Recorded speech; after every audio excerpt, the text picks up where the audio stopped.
Hello everyone, I am Mano Scaling, and I am here to help you today. I know you use this video to fall asleep, so before that, please like the video and subscribe to the channel, and also tell me where you are from and what time you are watching. Now get comfortable and relax.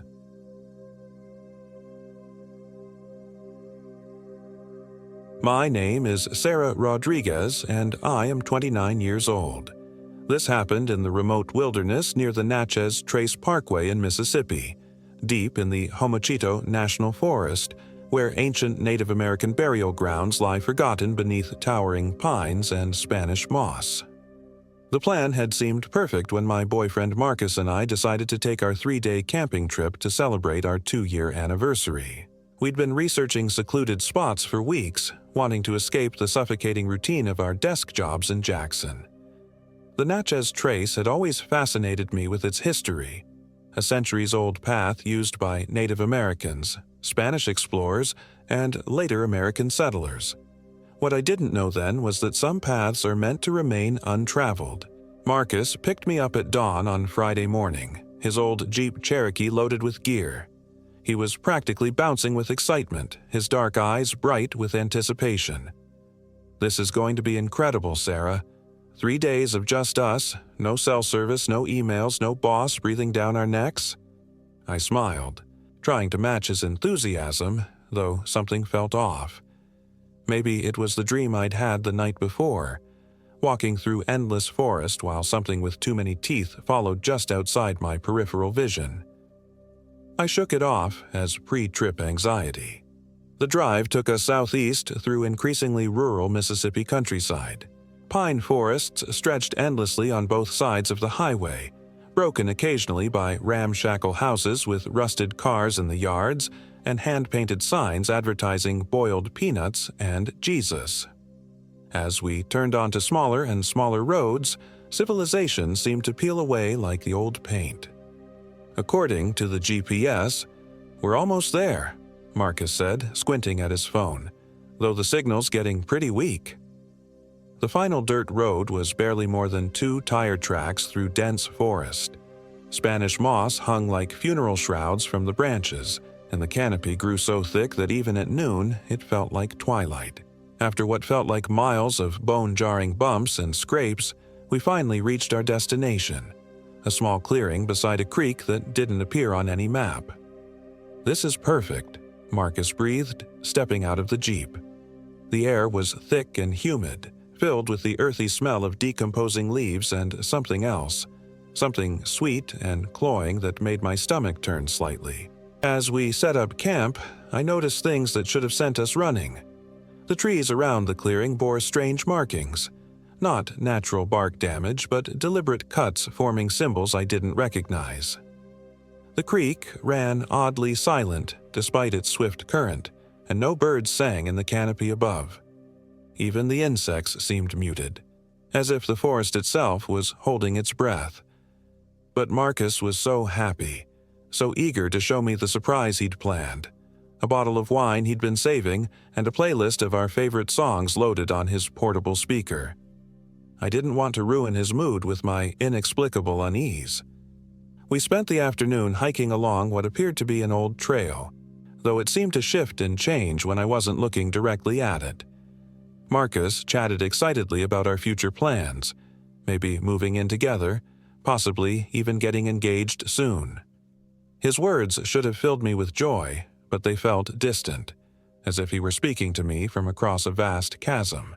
That evening, as we sat by our campfire eating dinner, the forest around us fell completely silent. Even the crackling of the flames seemed muted. "It's so peaceful here," Marcus said, reaching over to squeeze my hand. "I'm glad we found this place." I was about to respond when we heard it, a sound like nothing I'd ever experienced. It started as a low humming, almost like a lullaby, but gradually rose in pitch until it became a keening wail that seemed to come from everywhere and nowhere at once. The sound crawled under my skin and made my teeth ache. Marcus dropped his beer bottle and it shattered against a rock. "What the hell was that?" The wailing stopped as abruptly as it had begun, leaving behind a silence so complete it felt oppressive. Then, from somewhere in the darkness beyond our fire's reach came the sound of slow, deliberate clapping. Clap, clap, clap. "Hello," Marcus called out, his voice cracking slightly. "Is someone there?" The clapping stopped. Then, from a completely different direction, it started again. Slower this time. More deliberate. Clap, clap, clap. "We should go," I whispered, my throat tight with fear. "We should pack up and leave right now." But Marcus was already standing, grabbing a flashlight. "Someone's messing with us. Probably some local kids thinking they're funny." "Marcus, don't." He was already walking toward the tree line, his flashlight beam dancing weakly against the Spanish moss. "Come out here and show yourselves. This isn't funny." The clapping came from directly behind me. I spun around but saw nothing except dancing shadows and the dying embers of our fire. When I turned back, Marcus was gone. His flashlight lay on the ground, still shining, but he had simply vanished. "Marcus!" I screamed. "Marcus!" My voice echoed strangely, as if the forest were swallowing the sound and spitting it back changed.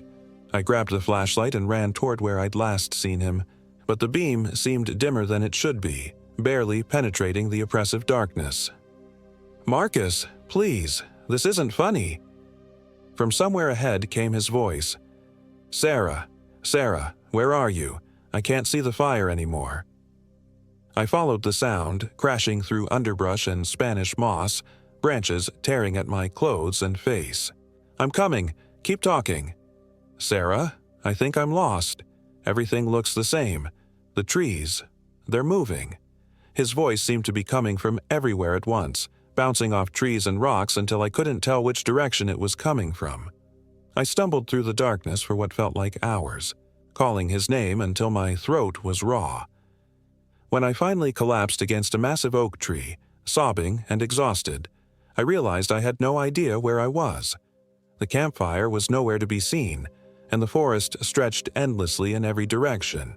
My phone had no signal, and the GPS showed only a blank screen. That's when I heard Marcus again. "Sarah! Sarah, I found something. You need to see this." His voice was different now, flatter, emotionless. It was coming from a stand of trees about 50 yards away. "Marcus, oh God, where have you been? I've been looking everywhere." I ran toward the sound, relief flooding through me, but as I got closer, something made me slow down. Something about the way he'd said my name. Something about the perfect silence that surrounded his voice.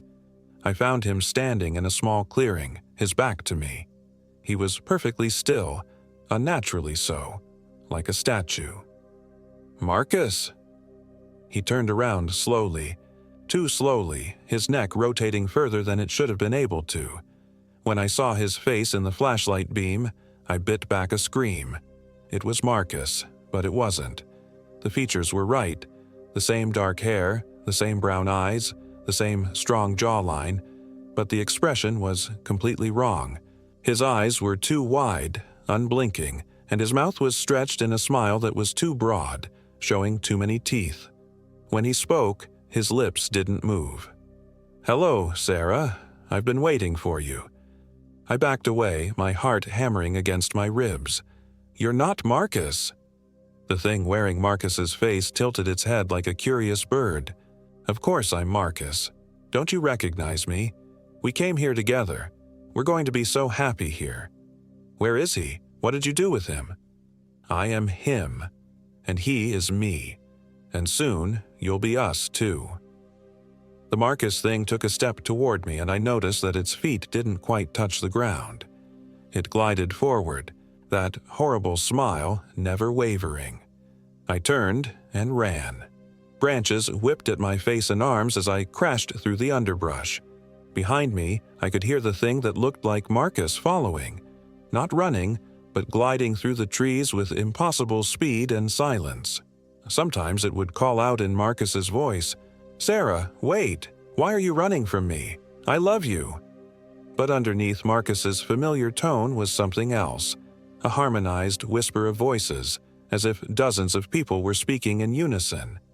I stumbled out of the tree line and saw our campfire in the distance, still burning weakly. Relief flooded through me as I ran toward it, thinking I could grab our car keys and escape. But as I got closer, I saw someone sitting by the fire. It was me. Another version of myself sat calmly by the flames, stirring them with a stick. She looked up as I approached, and her face was my face, but wrong in the same way the Marcus thing had been wrong. 2 wide eyes, too broad smile, lips that didn't move when she spoke. "Hello, Sarah. We've been waiting for you." I backed away slowly, my mind reeling. This isn't real. This can't be real. "Oh, it's very real," the other me said, standing up with fluid grace. "We've been so lonely here, for so very long. But now we have you, and Marcus, and soon you'll never be lonely again." From behind me came Marcus's voice. "She's right, Sarah. We'll all be together forever." I was trapped between them. In the flickering firelight, I could see that they cast no shadows. "What do you want?" I whispered. "To not be alone," they said in unison, their voices harmonizing in a way that made my bones ache. "We've been here so long, watching, waiting. The Cherokee used to avoid this place. They called it the Hungry Ground, but you came anyway." "The Cherokee?" "They knew," the other me said, tilting her head at an impossible angle. "They knew about us, about what lives in the spaces between trees, in the pause between heartbeats. We are the loneliness that drives people mad. We are the fear that keeps children awake. We are the doubt that destroys relationships." The Marcus thing glided closer. "But we don't have to be alone anymore. You can join us. It only hurts for a moment." I looked around desperately for an escape route. The Jeep was parked on the other side of the clearing, but I'd have to get past both creatures to reach it. Even if I made it, would the keys still work? Would the engine start? Something told me that normal rules didn't apply in this place. "Why us?" I asked, trying to buy time. "Why did you choose us?" "We didn't choose you," the other me said. "You chose us. You came to our hungry ground, brought your love, your hope, your fear, and now it all belongs to us." That's when I remembered something Marcus had said earlier, about how he'd found this place. He'd been researching online, looking for remote camping spots. But what if something else had been guiding his research? What if something had wanted us to come here? "You made him find this place," I whispered. They smiled, identical smiles. "Smart girl." I took a deep breath and made my decision. Instead of running for the Jeep, I sprinted toward the fire. I grabbed a burning branch and swung it at the other me. The flame passed right through her, but she shrieked and dissolved into smoke and shadows. The Marcus thing lunged at me, but I was already running toward the tree line on the opposite side of the clearing. Behind me, I heard both creatures screaming, not with human voices, but with the sound of wind through dead branches and the cries of dying animals. I ran blindly through the forest, the burning branch held in front of me like a torch. The light seemed to push back the darkness, revealing a faint trail I hadn't noticed before. Ancient stones lined the path, carved with symbols that hurt to look at directly. As I ran, I could hear them behind me. Not just the 2 creatures, but dozens of voices calling my name. Some sounded like people I knew, my mother, my sister, old friends. Others were strangers, but they all had the same pleading, desperate quality. "Sarah, don't leave us alone." "Sarah, we love you." "Sarah, it's so cold here without you." I forced myself not to listen, not to look back. The trail led steadily upward, and I realized I was climbing toward higher ground. If I could reach the main road, maybe I could flag down help. But the creatures were getting closer. I could feel their cold breath on my neck, hear their footsteps. Too many footsteps, padding softly behind me. Just when I thought they would catch me, I stumbled out of the tree line onto asphalt. The Natchez Trace Parkway stretched before me, empty but blessedly real. Street lamps cast pools of yellow light, and in the distance I could see the headlights of an approaching car. I ran into the road, waving the burning branch frantically. The car, a pickup truck, slowed and stopped. An elderly man rolled down his window, his weathered face creased with concern. "Miss, you all right? You look like you've seen a ghost." I turned to look back at the forest. The tree line was empty, silent, but I could see shapes moving in the deeper darkness, watching. "Please," I gasped. "I need to get to the police. My boyfriend. Something happened to my boyfriend." The old man's expression grew grave. "You weren't camping down in the Homachito, were you? Near the old creek grounds?" I nodded, surprised he knew. He shook his head sadly. "Young folks keep going down there despite the warnings. Cherokee used to say that place was cursed. That loneliness lived there, fed on folks who wandered too far from home." He gestured for me to get in the truck. "Come on, we'll get you to town, call the authorities." As we drove away, I looked back one last time. In the rearview mirror, I could see figures standing at the edge of the forest, Marcus and myself watching us leave. Even at a distance, I could see their two wide smiles. The police search lasted 3 days. They found our campsite easily enough. The Jeep was still there, along with all our gear. But there was no sign of Marcus. No footprints, no disturbed vegetation, nothing to indicate where he might have gone.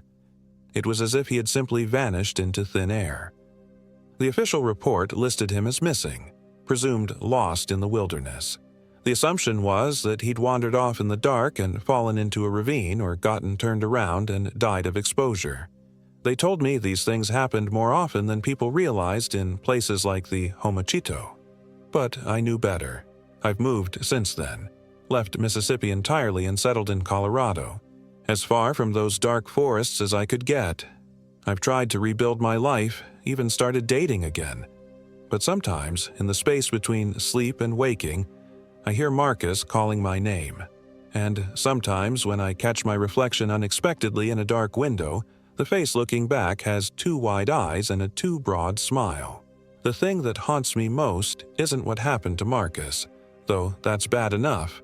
It's the knowledge that they're still there, waiting in that clearing by the nameless creek, still calling out to travelers who venture too far from the safe, well-lit paths of civilization, still feeding on loneliness and love and the desperate human need for connection. And sometimes, late at night when the wind is howling and I'm feeling particularly isolated in my mountain cabin, I wonder if maybe they were right. Maybe being alone forever would be better than this constant fear, this endless wondering if the person I'm talking to is really who they appear to be. Maybe I should have stayed. But then morning comes, and I remember the feeling of cold breath on my neck and the sound of too many footsteps following me through the darkness. I remember that some kinds of togetherness are worse than any loneliness. I've tried to warn people about that place. I've posted on hiking forums and camping websites, but my posts always get deleted or buried. The few people who respond dismiss my story as urban legend or trauma-induced hallucination. The world doesn't want to believe that there are places where the rules break down, where loneliness takes physical form and love becomes a trap. But I know the truth, and someday, when I'm old and tired and the fear has worn me down enough, I might find myself driving south on I-20, then taking increasingly smaller roads until I reach that dirt track through the Spanish moss. I might park where Marcus and I parked, walk to that clearing by the silent creek, and sit down by the ashes of our long-dead fire. And maybe this time, when they call my name, I'll answer. Because the worst part of surviving something like this isn't the trauma, or the nightmares, or the constant looking over your shoulder. It's the knowledge that part of you, the part that loved Marcus, the part that wanted to build a life with him, is still back there in that hungry darkness, waiting for you to come home. The Cherokee were right to avoid that place. Some ground is too hungry to ever be satisfied, and some loneliness is too deep to ever be filled. But it never stops trying. It never stops calling your name.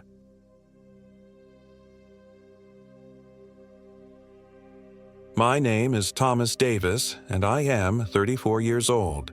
This happened in the Pascagoula River Wildlife Management Area, deep in the heart of Mississippi's most remote swamplands, where the cypress trees grow so thick they block out the sun and the water runs black as tar.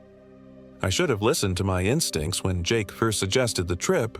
My best friend since college had been going through a rough divorce, drinking too much, calling me at all hours with that hollow desperation in his voice that made my skin crawl. When he pitched the idea of a week-long camping trip to reconnect with nature and forget about Sarah, I knew it was a bad idea. But Jake Martinez had always been the adventurous one, the guy who talked me into skipping classes to drive to New Orleans, who convinced me to quit my safe accounting job to start our landscaping business together. I owed him that much. The third member of our group was Marcus Thompson, Jake's cousin from Jackson. I'd met Marcus maybe 3 times in 15 years, and each encounter left me feeling unsettled. He had this way of staring just a little too long, of smiling when nothing was funny, of making comments that landed somewhere between inappropriate and threatening. But Jake insisted we needed a third person for safety, and Marcus claimed to know the Pascagoula swamps like the back of his hand. "My granddaddy used to hunt gators back there in the 60s, Marcus had said, his pale blue eyes gleaming with something that wasn't quite enthusiasm. "Taught me every channel, every hammock, every place the water runs deep enough to swallow a man whole." We launched our canoes from the boat ramp at Old Fort Bayou just after dawn on a Tuesday in late September. The air hung thick and humid, pregnant with the promise of rain. Spanish moss draped the cypress branches like burial shrouds, and the water barely rippled as we paddled deeper into the maze of channels that wound through the heart of the swamp. Jake had thrown himself into planning this trip with manic intensity, poring over topographical maps and weather reports, ordering expensive camping gear we'd probably never use again. His divorce papers had been finalized the week before, and he'd celebrated by getting blackout drunk and calling me at 3 a.m. to tell me Sarah was a lying whore who deserved everything coming to her. The venom in his voice had made me physically sick. Now, as we paddled through water the color of sweet tea, Jake seemed calmer but somehow more fragile, like a man walking on ice he knew was too thin to hold him. He'd lost 20 pounds since the separation began, and his clothes hung loose on his frame. Dark circles shadowed his eyes, and I caught him staring into the water with an intensity that made me nervous. Marcus led the way, his paddle cutting through the water with practiced ease. He'd grown up in these swamps, he claimed, knew every snake and every gator, every safe place to make camp. But there was something about the way he navigated that seemed almost too confident, as if he weren't reading the landscape so much as following a predetermined path. "How much further to the camping spot?" I called out after we'd been paddling for 3 hours. My shoulders ached, and the oppressive humidity was making it hard to breathe. "Not far now," Marcus replied without turning around. "There's a hammock about 2 miles ahead. High ground, good drainage.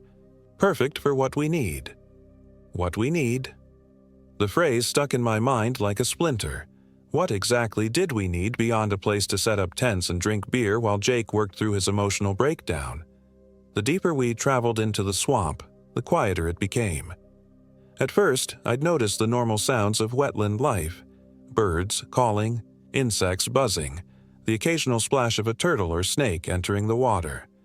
But gradually, those sounds faded until we were paddling through an almost supernatural silence. Even our paddles seemed muffled, as if the swamp itself were absorbing all sound. "Jesus, it's quiet out here," Jake said, his voice barely above a whisper. Even that small sound seemed to echo strangely in the still air. "Swamps got its moods," Marcus said. "Sometimes it wants to listen instead of talk." The way he said it made my skin crawl. Marcus had always been odd, but there was something different about him out here, something more confident and predatory. He moved through these waters like he owned them, like he knew secrets the rest of us couldn't fathom. We reached the hammock just as the sun began its descent toward the horizon.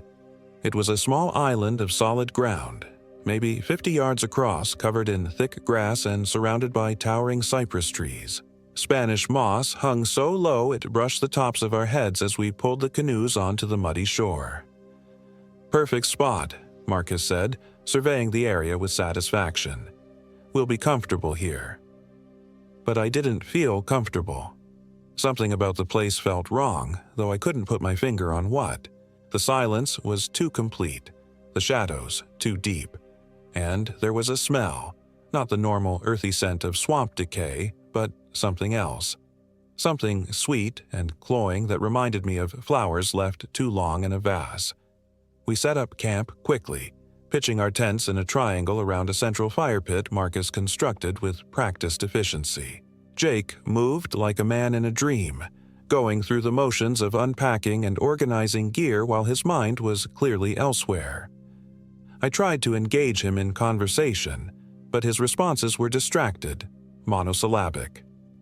As darkness fell, Marcus built up the fire and we settled around it with cans of beer and a bag of beef jerky. The flames cast dancing shadows on the surrounding trees, and for the first time since we'd entered the swamp, I could hear normal sounds: crackling wood, the distant call of a night bird, the gentle lap of water against the shore. "So, what's the plan for tomorrow?" I asked, trying to inject some normalcy into the situation. "Thought we'd explore some of the deeper channels," Marcus said. "There's places back in there most folks never see. Real wilderness, the way God intended." Jake stared into the fire, his face gaunt in the flickering light. "Sarah used to love camping," he said suddenly. "Remember that trip we took to Yellowstone? She was so excited about seeing the geysers." "Don't," I said gently. "Don't do that to yourself." "She's probably with him right now," Jake continued as if I hadn't spoken. "In our bed, in our house, using our dishes to cook him dinner." Marcus watched this exchange with obvious interest, like a scientist observing a lab rat in distress. "Women," he said with a shake of his head. "Can't trust them. They'll smile to your face while they're stabbing you in the back." There was something in his tone that made me look at him more carefully. In the firelight, his face looked different, sharper somehow, more angular. His pale eyes reflected the flames like an animal's. "You ever been married, Marcus?" I asked. He smiled, and the expression didn't reach his eyes. "Once. Long time ago. Didn't work out." The way he said it sent a chill down my spine. There was finality in those words, something that suggested the story had ended badly for everyone involved. We drank in silence for a while, listening to the fire pop and hiss. Jake eventually wandered off to his tent, muttering about needing to call his lawyer, though we all knew there was no cell service this deep in the swamp. Marcus and I sat by the dying fire, and I found myself studying his profile in the dim light. "Jake's in a bad way," I said finally. "Divorce'll do that to a man," Marcus replied. "Makes him desperate. Makes him do things he wouldn't normally do." "What kind of things?" Marcus looked at me directly for the first time all evening, and what I saw in his eyes made my mouth go dry. "All kinds of things, Thomas. You'd be surprised what a man's capable of when he's got nothing left to lose." I went to bed that night with Marcus's words echoing in my head. Something was wrong with this whole situation, but I couldn't grasp what. Jake was falling apart, that much was obvious. But Marcus's behavior bothered me more. He seemed too comfortable out here, too knowing. And the way he looked at Jake, like a predator sizing up wounded prey.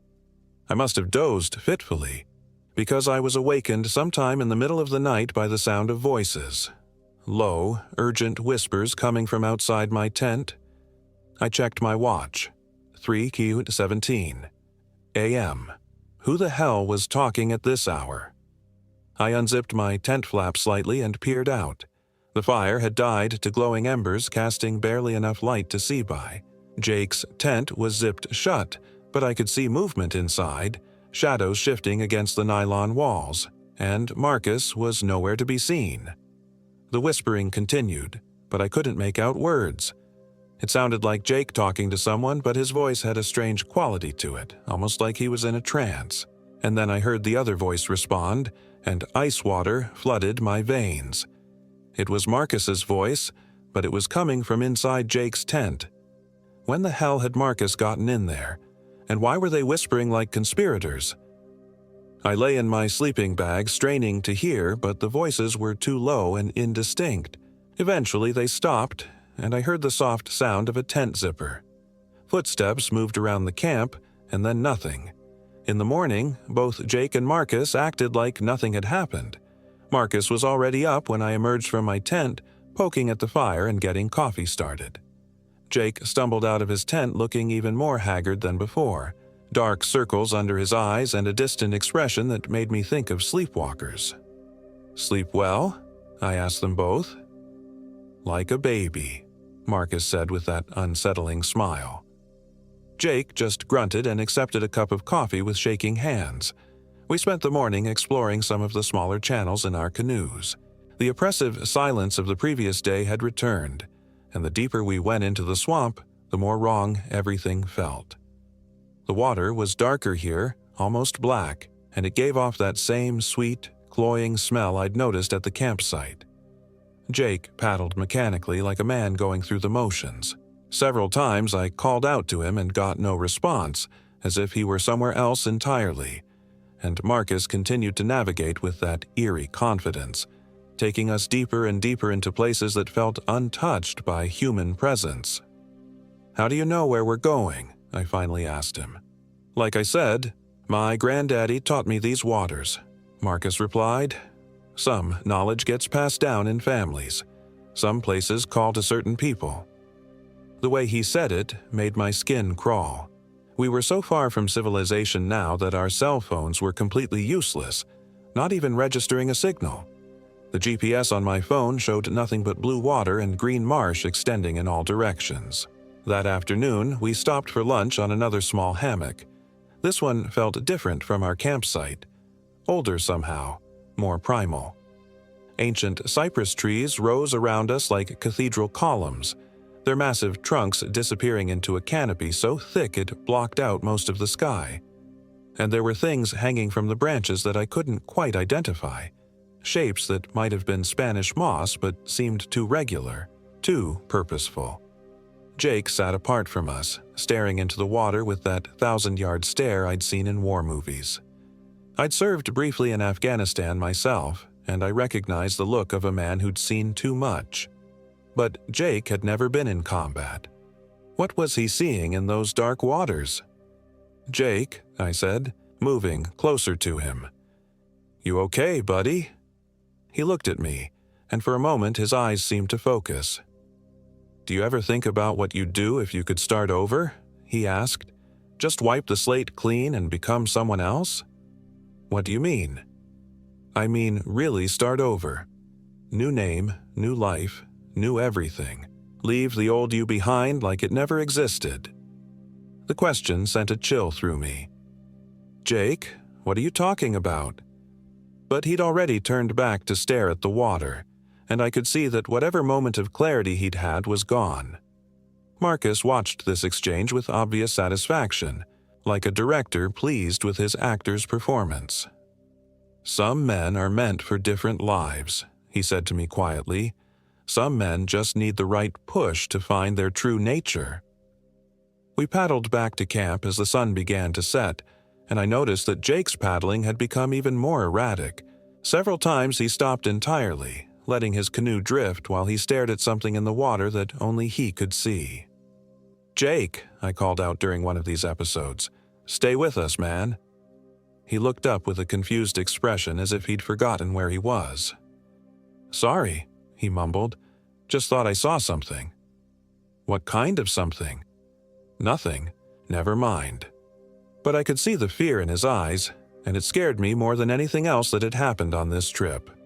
That night, Marcus cooked dinner over the fire, some kind of fish stew that smelled incredible but tasted wrong somehow.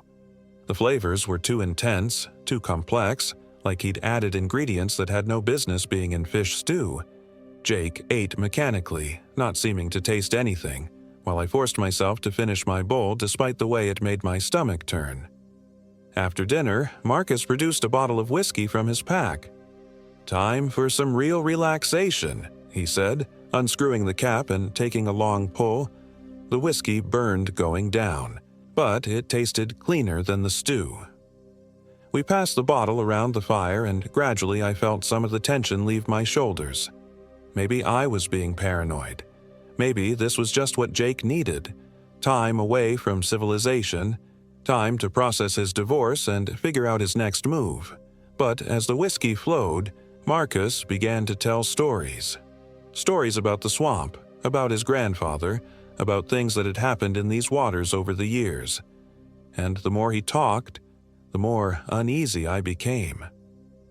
"Granddaddy used to say the swamp had its own rules," Marcus said, his voice taking on a hypnotic quality in the flickering firelight. "Said there were places back in here where a man could disappear completely. Not just lost, gone, like he never existed at all." Jake leaned forward, hanging on every word. "What kind of places?" "Deep places, old places, places where the water runs so black you can't see the bottom, and the cypress trees grow so close together they shut out the sky. Places where time moves different, where the past and present get all mixed up." I wanted to interrupt, to change the subject, but something about Marcus's voice held me frozen. He spoke with the rhythm of an old-time preacher, and his words seemed to sink into my brain like hooks. "Granddaddy showed me one of those places," Marcus continued. "Said his granddaddy showed it to him, and his granddaddy before that. Been in our family for generations. A place where a man can shed his old skin like a snake and become something new." Jake's eyes were wide, reflecting the firelight like glass. "Where is it?" Marcus smiled that predatory smile. "Not far from here. Maybe we'll pay it a visit tomorrow." I tried to speak, to say that was a bad idea, but the words wouldn't come. The whiskey had made me sluggish, and there was something in the air, that sweet, cloying smell again, that made it hard to think clearly. We finished the bottle and stumbled to our tents. I zipped myself into my sleeping bag and tried to shake off the feeling that something terrible was about to happen. But as I drifted off to sleep, I could swear I heard voices again, whispered conversations that seemed to come from everywhere and nowhere at once. The next morning, Jake was gone. I woke to Marcus shaking my shoulder, his face a mask of concern. "Thomas, wake up. Something's wrong." Jake's tent was empty, his sleeping bag unzipped from the inside.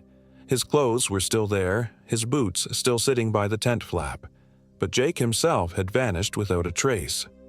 "He must have gone for a walk," I said, though even as I spoke the words, I knew they were wrong. Who goes for a walk barefoot in a swamp at night? Marcus shook his head. "I've been up for an hour, calling his name.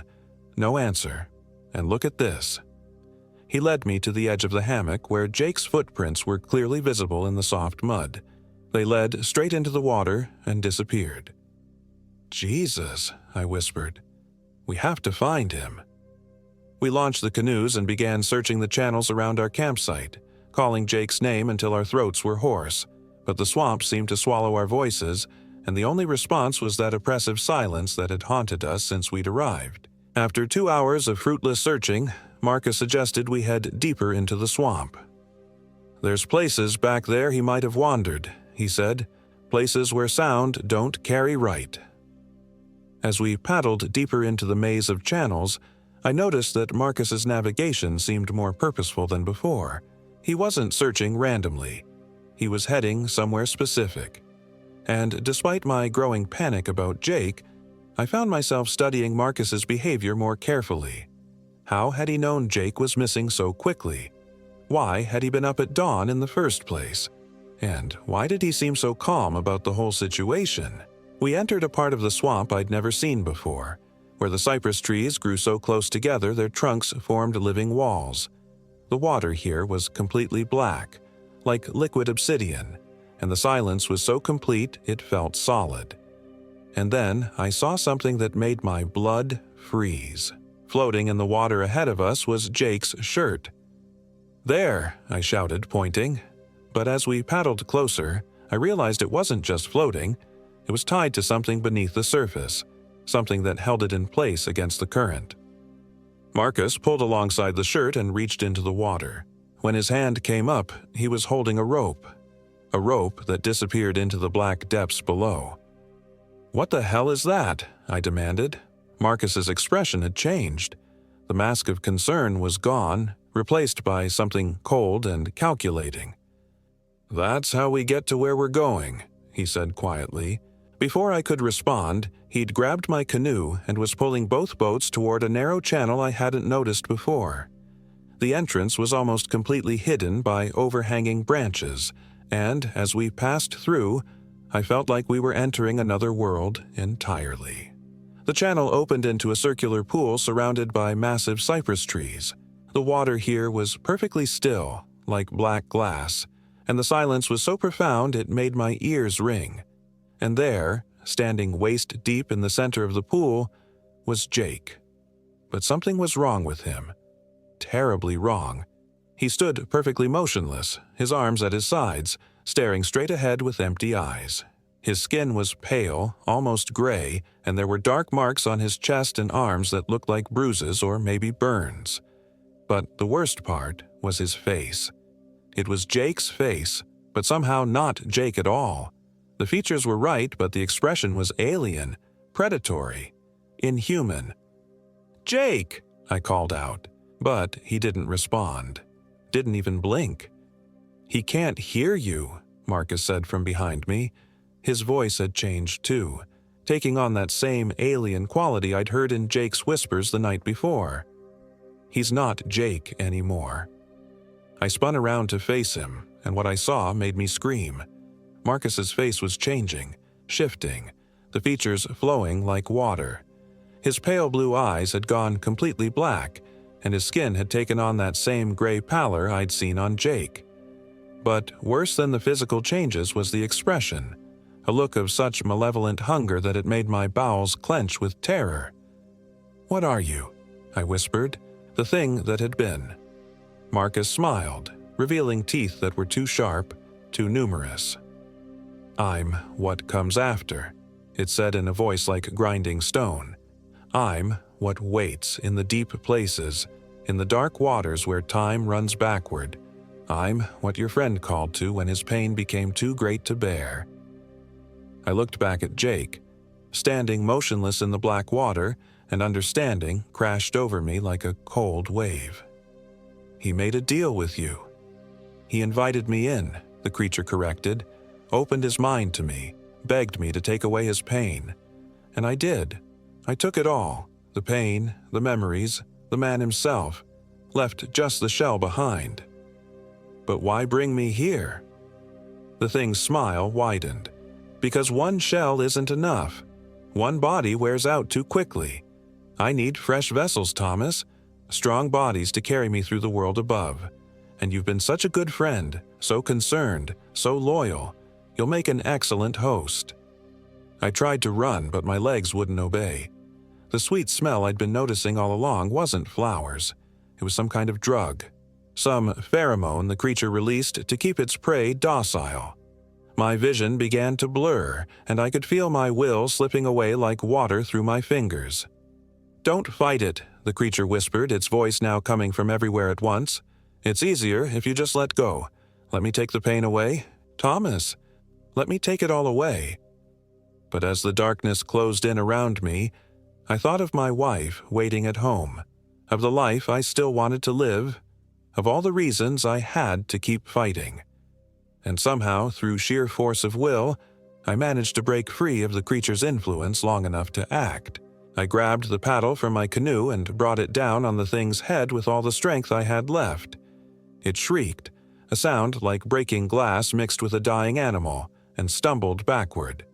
For just a moment, its hold on me weakened, and I felt my strength return. I dove into the black water, swimming desperately toward Jake. If I could reach him, maybe I could break whatever spell held him. Maybe I could save us both. But the water was like swimming through molasses, thick and viscous and wrong. And as I got closer to Jake, I could see that it was already too late. His eyes were completely black now, and when he turned to look at me, his face split into that same inhuman smile. "Too late, Thomas," Jake said in the creature's voice, "much too late." I felt something grab my ankle and drag me down into the depths. The last thing I remember is the sensation of drowning in liquid darkness while something cold and alien forced its way into my mind, pushing out everything that made me human. When I woke up, I was lying on the muddy shore of the pool. My head pounded, and my mouth tasted of copper and decay. Jake was kneeling beside me, but his eyes were normal again, filled with human concern and confusion. "Thomas, thank God you're okay. What happened? I woke up in the water, and you were floating face down. I thought you were dead." I sat up slowly, testing my limbs, trying to understand what had happened. The creature was gone. Marcus was gone. Even the oppressive atmosphere of the place had lifted, leaving just a normal swamp pool surrounded by cypress trees. "Where's Marcus?" I asked. Jake looked confused. "Marcus? Who's Marcus?" The question hit me like a physical blow. "Your cousin, Marcus Thompson. He brought us here." Jake's confusion deepened. "Thomas? What are you talking about? It's just been you and me on this trip. There's no Marcus." I stared at him, and slowly the horrible truth began to dawn on me.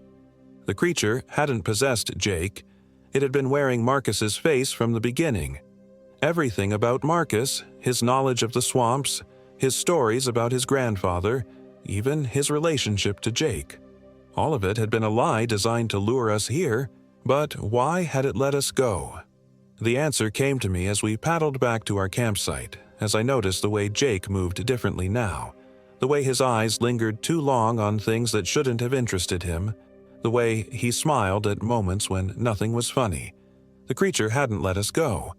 It had simply changed its approach. I watched my best friend, or the thing wearing his face, as we broke camp and packed our gear. Every movement was Jake, every mannerism familiar, but there was something else underneath, something patient and hungry and utterly inhuman. We paddled out of the swamp in silence, and I spent every moment of that journey planning my escape, because I knew, with sick certainty, that whatever had taken Jake's place wasn't going to be content with just one victim. We reached the boat ramp as the sun was setting, painting the sky the color of dried blood. As we loaded the canoes onto the trailer, Jake turned to me with that too-wide smile. "Great trip, wasn't it?" he said. "We should do this again soon. Maybe bring some other friends next time." I nodded and smiled back, playing along while my mind raced. I had to get away from him, had to warn people, had to figure out how to fight something that could perfectly mimic human beings. But as we drove back toward civilization, I caught glimpses of Jake's reflection in the rearview mirror, and what I saw there made my blood run cold. For just brief moments, when he thought I wasn't looking, his face would change. The features would shift, becoming sharper, more predatory, and his eyes would go completely black. I'm writing this account 3 days later, locked in my house with every door and window secured. Jake has called 17 times, wanting to get together, wanting to plan another camping trip, wanting to meet my wife. I haven't answered any of the calls, because I know what's out there now, wearing my best friend's face and carrying his memories.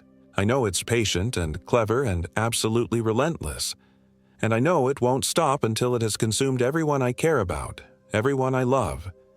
The worst part is the doubt. In my rational moments, I tell myself it was all just stress and too much whiskey and an overactive imagination. That Jake is still Jake, just changed by his divorce and the trauma of getting lost in the swamp. But then I remember Marcus Thompson, who never existed at all. I remember the way the creature's face shifted in the firelight. I remember the feeling of something alien crawling through my mind, trying to push out everything that made me human. And I remember that Jake's eyes, when he thinks I'm not looking, are still completely black. So I wait, and I watch, and I try to figure out how to kill something that might not be killable, because I know it's coming for me.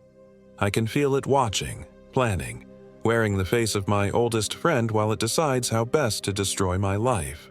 The thing in the swamp gave me a gift in its way. It showed me that evil isn't always obvious, that monsters can wear familiar faces and speak with trusted voices. It taught me that the worst horrors are the ones that come disguised as salvation. And now, as I sit here in the dark with a loaded shotgun across my knees, I know that my real nightmare is just beginning. Because Jake just pulled into my driveway and he's not alone. There are 3 other people with him, people I recognize but can't quite place, people whose eyes reflect the porch light like an animal's. They're knocking on my door now, calling my name with voices that sound almost human. Almost. God help me, I think they're all wearing faces I know.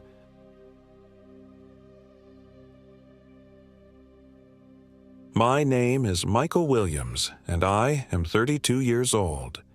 This happened in the Homachito National Forest, deep in the southwestern corner of Mississippi, where the ancient pines grow so thick they block out the sun even at midday.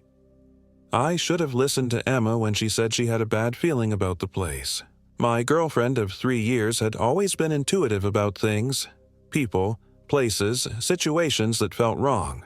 But I was stubborn, determined to prove that our relationship could survive anything, even a week-long backpacking trip through some of the most isolated wilderness in the state. The Whispering Pines Trail, I had announced proudly, spreading the topographical map across our kitchen table 2 months earlier. 7 days, just you and me, away from everything.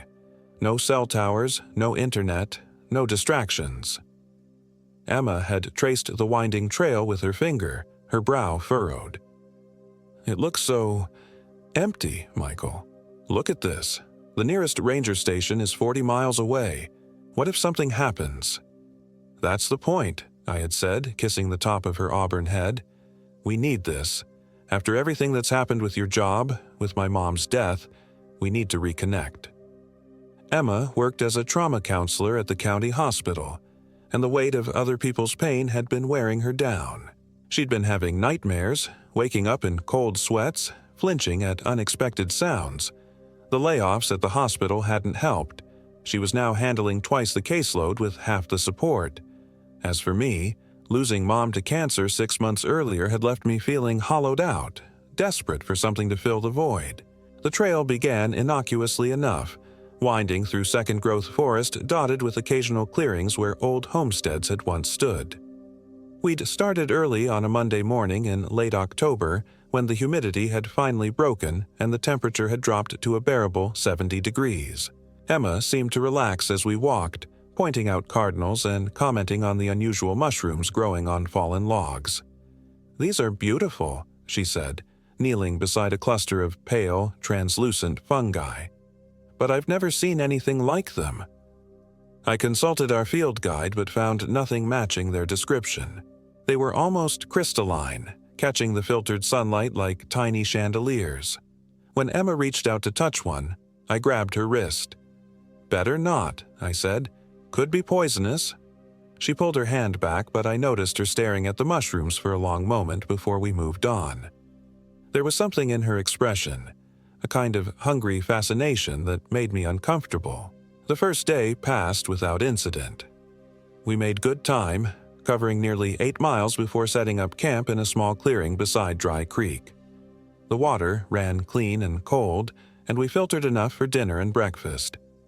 Emma seemed more like herself as we cooked over our little camp stove, laughing at my terrible jokes and sharing stories from her childhood in rural Alabama. "My grandmother used to say that forests remember everything," she said as we watched the fire crackle. "Every footstep, every word, every death." She claimed some places hold on to pain like a sponge holds water. "Your grandmother sounds like she had quite an imagination," I replied, trying to keep the mood light. "Maybe." Emma poked at the fire with a stick, sending sparks spiraling up toward the canopy. "But she lived to be 97, and she swore the reason was that she always listened when a place told her to leave." That night, I woke to the sound of Emma talking. At first, I thought she was sleep-talking. She'd been doing that more frequently since the stress at work had increased. But as I lay there in my sleeping bag, I realized she wasn't in the tent with me. I unzipped the door as quietly as possible and peered out. Emma stood about 20 feet away at the edge of the firelight, facing the dark forest. She was speaking in a low, conversational tone, as if talking to an old friend. "Emma," I whispered. She turned, and in the dim light of the dying embers her face looked strange. Too pale, her eyes reflecting the firelight like an animal's. "Just couldn't sleep," she said, walking back toward the tent. "Thought I heard something." "What kind of something?" She paused at the tent entrance. "Singing, very faint, like a lullaby. Probably just the wind in the trees." But there was no wind that night. The air was perfectly still, heavy with the scent of decay and rich earth. The second day brought us deeper into the forest, where the trees grew larger and the undergrowth thicker. The trail became less distinct, marked only by occasional blazes carved into bark. We had to stop frequently to consult our map and compass, and twice we had to backtrack when we realized we'd wandered off the path entirely. "Is it just me, or do these trees look wrong?" Emma asked during one of our rest stops. I looked around at the towering pines surrounding us. Now that she mentioned it, there was something unsettling about them. They grew too straight, too uniform, like soldiers in formation. And the spacing between them was oddly regular, as if they'd been planted rather than grown wild. "Probably an old plantation," I said, though I couldn't remember reading about any pine plantations in this part of the forest. Emma nodded, but she kept glancing over her shoulder as we walked, as if expecting to see something following us. That afternoon, we came across our first sign that something was seriously wrong. In a small clearing, we found the remains of a campsite. Not just abandoned, but destroyed. A tent had been shredded to ribbons, its fabric hanging from nearby branches like prayer flags. Scattered equipment lay half-buried in fallen leaves. A sleeping bag torn open with its stuffing scattered to the wind. A backpack with its contents spilled and rotting. A camp stove bent into an impossible shape. "Jesus," I breathed, kneeling beside what looked like a trail map. It was stained dark brown with what I desperately hoped was mud. Emma stood frozen at the edge of the clearing, her face white. "We should go back, Michael. Right now." "Hey, look at this." I held up a corner of the map that was still legible. "This is the same trail we're on, and the date." I squinted at the faded ink. "This is from last month." "Michael." Emma's voice was tight with fear. "Look at the trees." I followed her gaze and felt my stomach drop. Carved into the bark of several pines around the clearing were symbols, not the random scratches of bears or other animals, but deliberate marks. Spirals and angular lines that seemed to writhe and shift when I wasn't looking directly at them. "We're leaving," Emma said firmly. "We're turning around and hiking straight back to the car." I wanted to agree. Every rational part of my brain was screaming that we should abandon the trip and get as far away from this place as possible. But something else was working in my mind, a stubborn refusal to be defeated, to let fear drive us away from what was supposed to be our healing journey. "It's probably just vandalism," I said, though I didn't believe it myself. "Some kids messing around. The campsite could be months old. The food in that backpack was fresh, Michael. I could smell it rotting." She was right, of course, but I couldn't bring myself to admit it. "Look, we're already 2 days in. The nearest road is behind us now, not ahead. It makes more sense to continue forward to the pickup point than to backtrack." Emma stared at me with an expression I'd never seen before, a mixture of disbelief and something that might have been contempt. "You're not thinking clearly. This place is doing something to your head." "My head is fine," I snapped, more harshly than I intended. "I'm trying to be logical about this situation." But even as I said it, I wondered if she was right. There was a buzzing quality to my thoughts, as if they were being filtered through static, and I was finding it increasingly difficult to remember why we'd come here in the first place. The reasons that had seemed so clear back home now felt distant and unimportant. We compromised by altering our route to skip the next planned campsite and push through to reach a shelter marked on the map, an old ranger station that had been converted to an emergency cabin for hikers. It would mean hiking until well after dark, but at least we'd have solid walls around us. The afternoon stretched into evening as we pressed deeper into the forest. The trail became increasingly difficult to follow, disappearing entirely in places where the undergrowth had reclaimed it. Our water was running low, Dry Creek had been the last reliable source marked on our map, and we'd foolishly not filled all our containers there. As the sun began to set, the forest changed. The birdsongs that had provided a constant backdrop to our hike fell silent. Even the insects seemed to hush. The only sound was our own footsteps on the carpet of pine needles and the occasional crack of a branch in the distance. "There," Emma said, pointing ahead through the trees. "I think I see a building." The ranger station sat in a small clearing, a single-story log structure with a metal roof and boarded windows. It looked abandoned, but according to our map, it should have been maintained as an emergency shelter. The door was unlocked, hanging slightly ajar. Inside, we found a single room with a stone fireplace, a few pieces of simple furniture, and 2 sets of bunk beds. Everything was covered in a thick layer of dust, but it was dry and secure. "Thank God," I said, dropping my pack and starting to dig out our camping gear. "We can rest here tonight and figure out our next move in the morning." Emma remained in the doorway, apparently reluctant to enter. "Michael, look at the floor." I followed her gaze and saw what she was pointing at: footprints in the dust. Recent ones, leading from the door to the far corner of the room and then stopping, as if whoever had made them had simply vanished. "Someone else has been here," I said, stating the obvious. "Where did they go?" Emma asked. "There's only one door, and the windows are boarded up from the outside." I examined the footprints more closely. They were barefoot, with unusually long toes that seemed to end in points, and they were too large, at least size 15, maybe bigger. "Probably just a hiker with big feet," I said, but my voice sounded hollow even to me. Emma finally stepped inside, but she kept close to the wall.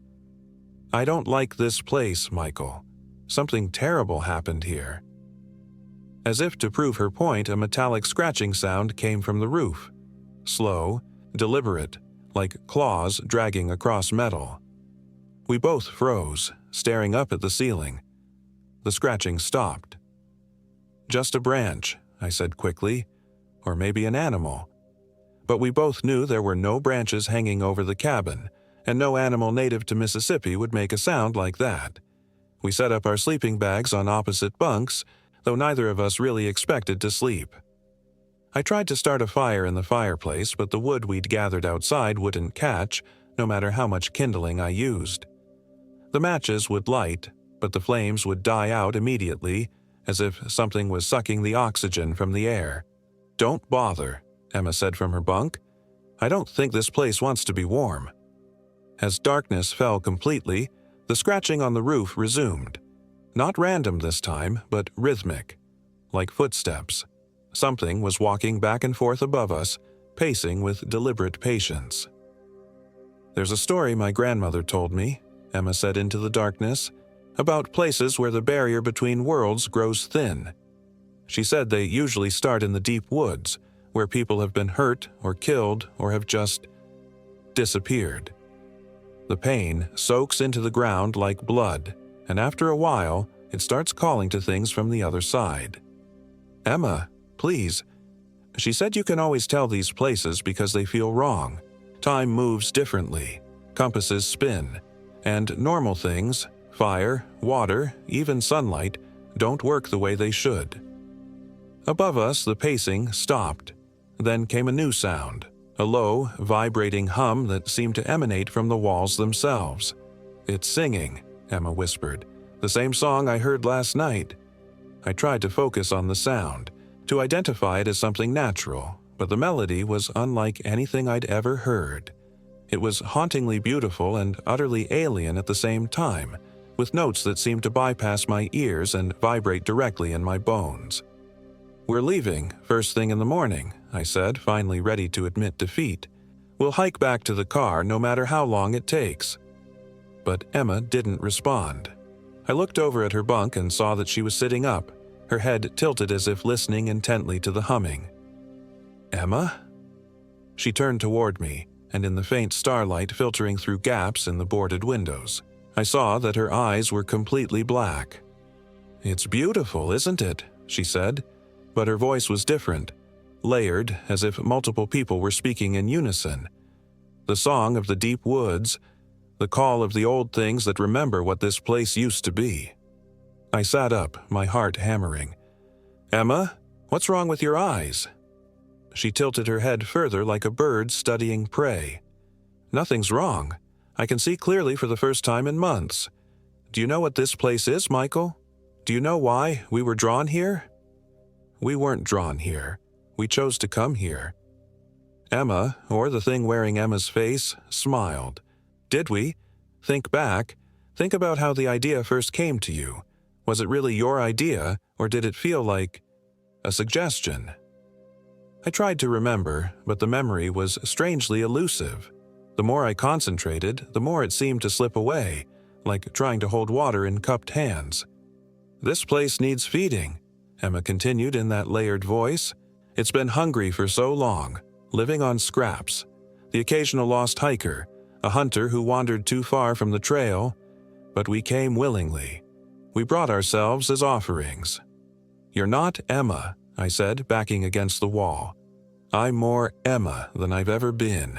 All those walls I built to keep out other people's pain, all that careful distance I maintained, it's all gone now. I can feel everything this place has absorbed. Every death, every moment of terror, every last breath drawn in desperation. It's magnificent." The humming grew louder, and I realized it wasn't coming from the walls anymore. It was coming from Emma herself, resonating in her chest like a tuning fork. I grabbed my pack and headed for the door, but Emma moved faster than should have been possible, interposing herself between me and the exit. "Where are you going?" she asked, and now her voice was purely her own again, sweet and concerned. "Michael, what's wrong? You look terrified." I stared at her face, searching for some sign of the thing I'd just been talking to. Her eyes were brown again, wide with what appeared to be genuine worry. "Emma, is that really you?" "Of course it's me. You were thrashing around in your sleep, talking about feeding something. I think you had a nightmare." I looked around the cabin. Everything appeared normal, or as normal as an abandoned ranger station could be. The scratching on the roof had stopped. The oppressive feeling that had been pressing down on us seemed to have lifted. I think I'm losing my mind," I said. Emma came closer, her movements perfectly natural now. "This place is getting to both of us, but it's just stress and exhaustion and too much time alone in the woods. In the morning, we'll start back, and by tomorrow night we'll be home." She was right, of course. I was letting my imagination run away with me, projecting my fears onto the situation. The isolation, the stress of the past year, the strange atmosphere of the deep forest. It was all perfectly explainable. But as Emma wrapped her arms around me in a comforting embrace, I noticed that her skin felt unusually cold, and when she breathed, I couldn't feel any warmth against my neck. I slept fitfully, waking repeatedly to check that Emma was still in her bunk, still breathing, still herself. Each time I looked, she appeared to be sleeping peacefully, but I couldn't shake the feeling that something fundamental had changed about her. Dawn came gradually, the gray light seeping through the gaps in the boarded windows. I sat up and immediately looked to Emma's bunk. It was empty. "Emma?" I called, looking around the cabin. Her sleeping bag was still there, still zipped up as if she'd vanished from inside it. I checked outside, hoping to find her gathering firewood or answering a call of nature, but there was no sign of her. Her footprints led from the cabin door to the edge of the clearing and then disappeared, as if she'd simply walked into the forest and dissolved. I called her name until my throat was raw, crashing through the underbrush in every direction. But the forest had swallowed her completely, leaving no trace except for those truncated footprints. It took me 3 hours to accept that she was gone. I spent another hour trying to convince myself to leave, to hike back to the car and get help, but I couldn't abandon her. Whatever had taken Emma, whatever she'd become, I had to find her. I packed only the essentials and set off deeper into the forest, following what I hoped was the continuation of the original trail. The woods seemed different in daylight, less oppressive, but somehow more watchful. I had the constant sensation of being observed, though I never saw any sign of wildlife. By midday, I was completely lost. The trail markers had vanished entirely, and my compass was spinning randomly, unable to find magnetic north. The sun was visible through the canopy, but it seemed to be in the wrong position for the time of day, casting shadows that fell in impossible directions. I was checking my map for the 100th time when I heard Emma's voice calling my name. "Michael, over here!" The voice came from deeper in the forest off to my left. I crashed through the undergrowth toward it, relief flooding through me. "Emma, where are you?" "Here, Michael, I'm right here." But as I followed the voice, it seemed to stay consistently ahead of me, always just out of sight beyond the next cluster of trees. I began to notice that it never seemed to get any closer, no matter how fast I moved toward it. "Emma, stop moving. Stay where you are." The voice giggled, a sound that was recognizably Emma's laugh but somehow wrong, too long and echoing oddly through the trees. "Come and find me, Michael. I have something wonderful to show you." I stopped running and tried to think rationally.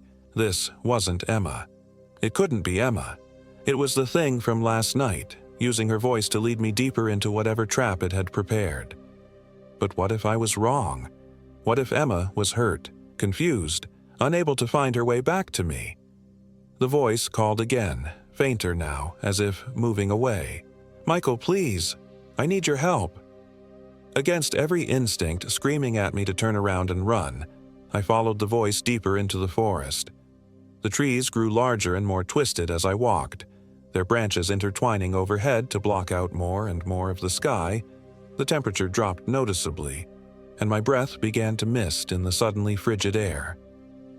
I came to another clearing, larger than the ones I'd seen before, ringed by ancient pines that must have been growing when the first European settlers arrived in Mississippi. In the center of the clearing stood a structure I hadn't expected to find in the middle of nowhere. A small church, its white paint peeling and its steeple tilted at a dangerous angle. "In here, Michael." Emma's voice was coming from inside the church.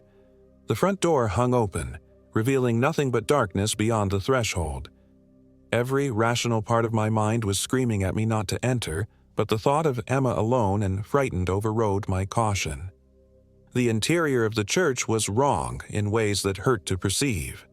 The pews were arranged normally, but they faced away from what should have been the altar. Instead, they pointed toward a gaping hole in the floor where the pulpit should have been. The hole was perfectly circular and so deep that my flashlight beam disappeared into it without revealing a bottom. "Down here, Michael." Emma's voice echoed up from the depths of the hole. I approached the edge carefully and shone my light downward. About 20 feet down, the hole opened into what appeared to be a natural cave system. And there, barely visible in the reflected light, I could see Emma sitting on a ledge, waving up at me. "Emma, are you hurt?" "I'm fine," she called back, "but I can't climb out by myself. The walls are too smooth." I had rope in my pack, not much, but probably enough to reach her if I anchored it properly. I tied one end around the most solid-looking pew and tested it with my full weight before throwing the other end down into the hole. "Can you reach it?" "Yes, I'm tying it around my waist now." I began to pull and immediately felt resistance. Emma was heavier than I expected, but I managed to haul her up slowly. When she was about halfway to the top, I got my first clear look at her in the beam of my flashlight. It was Emma's face, but something was fundamentally wrong with her proportions. Her limbs were too long, her fingers elongated into claws, and when she smiled up at me, her teeth were needle-sharp and far too numerous. I let go of the rope. The Emma thing fell back into the darkness with a shriek that wasn't even remotely human, a sound like metal tearing and wind howling through broken glass. I ran. Behind me, something much larger than Emma began climbing out of the hole, and the sounds it made as it moved were wet and slithering. I burst out of the church and sprinted across the clearing, crashing through the tree line without looking back. I ran until my lungs burned and my legs gave out, finally collapsing beside a stream I didn't remember crossing on the way to the church. As I lay there gasping, I heard Emma's voice again, but now it was coming from multiple directions at once. "Michael, Why did you leave me? Michael, I'm hurt. I need you. Michael, come back. Don't you love me anymore? The voices were getting closer, and I could hear movement in the underbrush.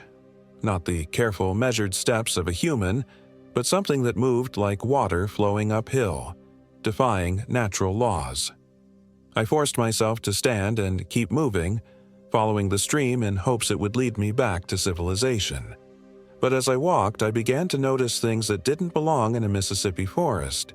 Flowers that glowed with their own light, trees that bent and swayed without any wind, and everywhere, those strange crystalline mushrooms that Emma had been so fascinated with on our first day.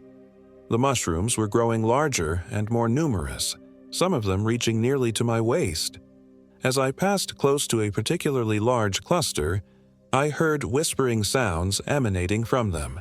Not words in any language I recognized, but somehow I understood their meaning. They were calling me to stop, to rest, to lie down among them and become part of the forest's memory.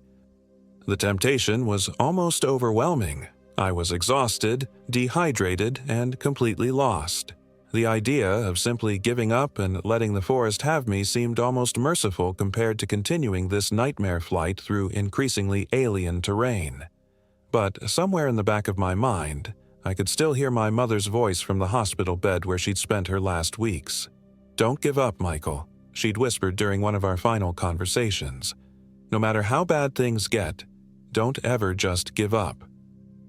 I stumbled past the mushrooms and kept walking. The stream led me to a larger body of water, a small lake that definitely hadn't been on our map. The water was perfectly still and completely black, reflecting the canopy above like a dark mirror. On the far shore, I could see what looked like the ruins of a small town, a few buildings and a church steeple poking up through the trees. As I stood there trying to decide whether to circle the lake or attempt to swim across, I heard a splash behind me. I turned to see Emma emerging from the water, but this time she looked completely normal, exactly as she had when we'd started our hike 4 days ago. "Michael," she called, wading toward shore. "Thank God I found you. I've been looking everywhere." I backed away from the water's edge. "You're not Emma." "Of course I'm Emma. What's wrong with you?" She seemed genuinely confused and hurt. "I woke up this morning and you were gone. I've been following your trail all day." She looked so much like the real Emma that I almost believed her. But there were subtle differences. Her hair was perfectly dry despite having just emerged from the lake, and when she moved, she cast no reflection in the black water. "Prove it," I said. "Tell me something only Emma would know." She smiled, and for a moment the expression was so perfectly Emma's that my heart ached. "You have a birthmark on your shoulder that looks like a question mark. You got it when you fell off your bike when you were 7 and scraped yourself on a piece of broken glass. Your mother told you it was a sign that you'd always be curious about the world." Only Emma knew that story. I'd never told it to anyone else. "Emma?" I whispered, hope flooding through me. "Yes, it's me." She reached out to take my hand. "Come on, let's get out of here. I found a road about a mile back. We can hitchhike to town and call for help." I almost took her hand, but at the last second, I noticed something that made me pull back. The story she'd told was right, but she'd gotten one detail wrong. The birthmark didn't look like a question mark. It looked like a crescent moon. It was a small mistake, the kind anyone might make when recounting a story they'd heard only once. But Emma had traced that birthmark with her finger dozens of times. She would never have gotten it wrong. "You're not her," I said, stepping back. The thing wearing Emma's face dropped its pretense of confusion. Its features began to shift and flow like melted wax, cycling through different faces. Some I recognized as missing hikers from the posters we'd seen at the trailhead, others completely unknown. "You're stronger than most," it said in a voice that was a composite of dozens of different people. "Most visitors give in much sooner." What happened to Emma? Where is she? She's part of us now, part of the forest's memory. She'll live forever here, in perfect happiness, never aging, never suffering. The thing's face stabilized into something that might have been human once but was now grotesquely elongated. "We can offer you the same gift." "I want her back." "That's not possible. The process is irreversible. But you can join her. You can be together forever, free from pain, free from loss, free from the fear of death." For a moment I was tempted. The idea of being reunited with Emma, of never having to face the grief of losing another person I loved, was almost irresistible.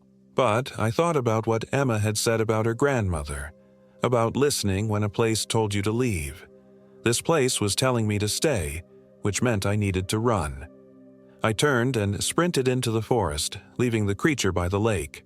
Behind me, I heard it calling out in Emma's voice, begging me to come back, promising that everything would be all right if I just stopped running. I ran until I couldn't run anymore, then walked until walking became impossible, then crawled when my legs finally gave out completely.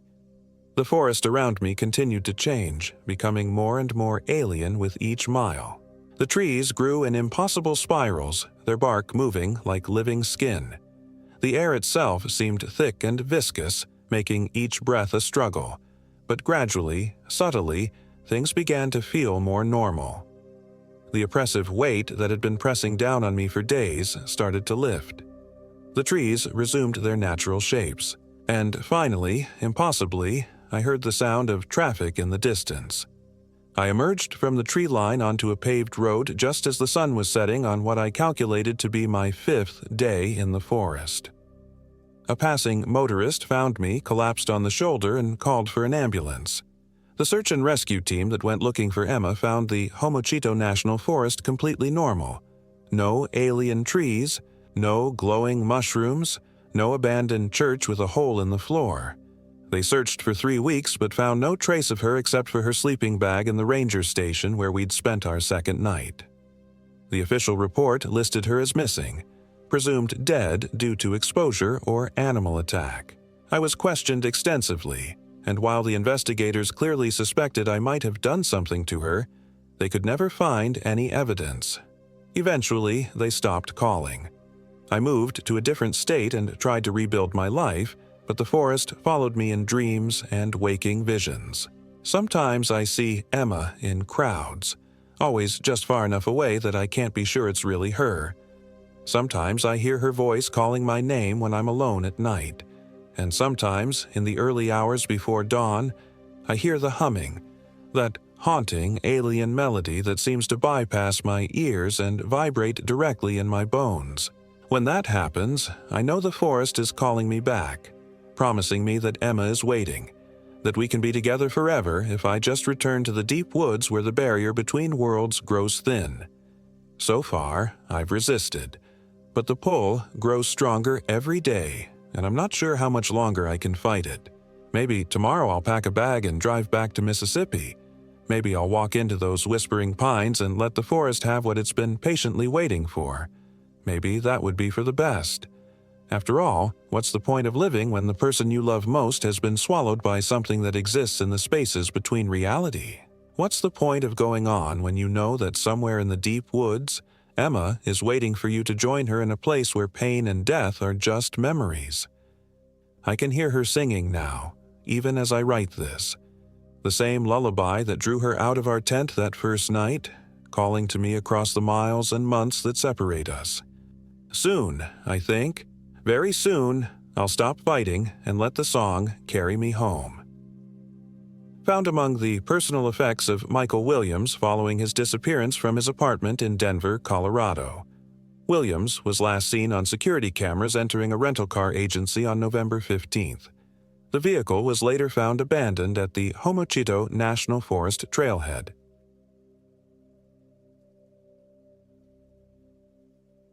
My name is Jennifer Williams, and I am 32 years old. This happened in the Bienville National Forest in Mississippi, deep in the Pine Barrens where the nearest road was 15 miles behind us, and civilization felt like a distant memory. The trip was supposed to be therapeutic. My therapist, Dr. Martinez, had suggested I needed to reconnect with nature after the breakdown. 6 months of panic attacks, agoraphobia so severe I couldn't leave my apartment for weeks at a time, and nightmares that left me clawing at my own skin. The cause was always the same: that suffocating feeling of being trapped, of walls closing in, of having no escape.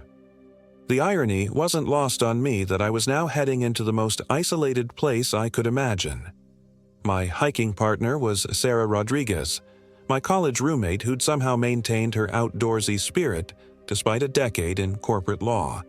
She'd been the one to suggest the Bienville, claiming the endless expanse of longleaf pines would be perfect for perspective.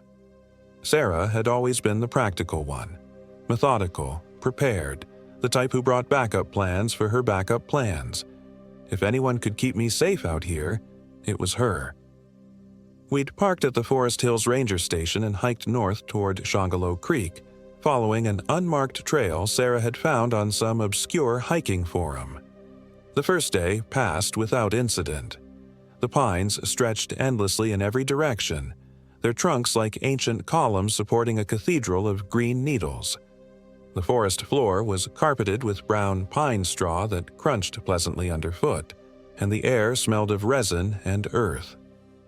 But as we made camp that first evening beside a small tributary of Shongolo Creek, I noticed something that made my skin crawl.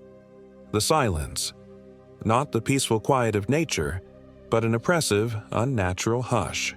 No bird songs, no insect buzz. Even the wind seemed muted, as if the forest itself was holding its breath. "It's probably just the season," Sarah said when I mentioned it, but I caught her glancing around uneasily as she set up her tent.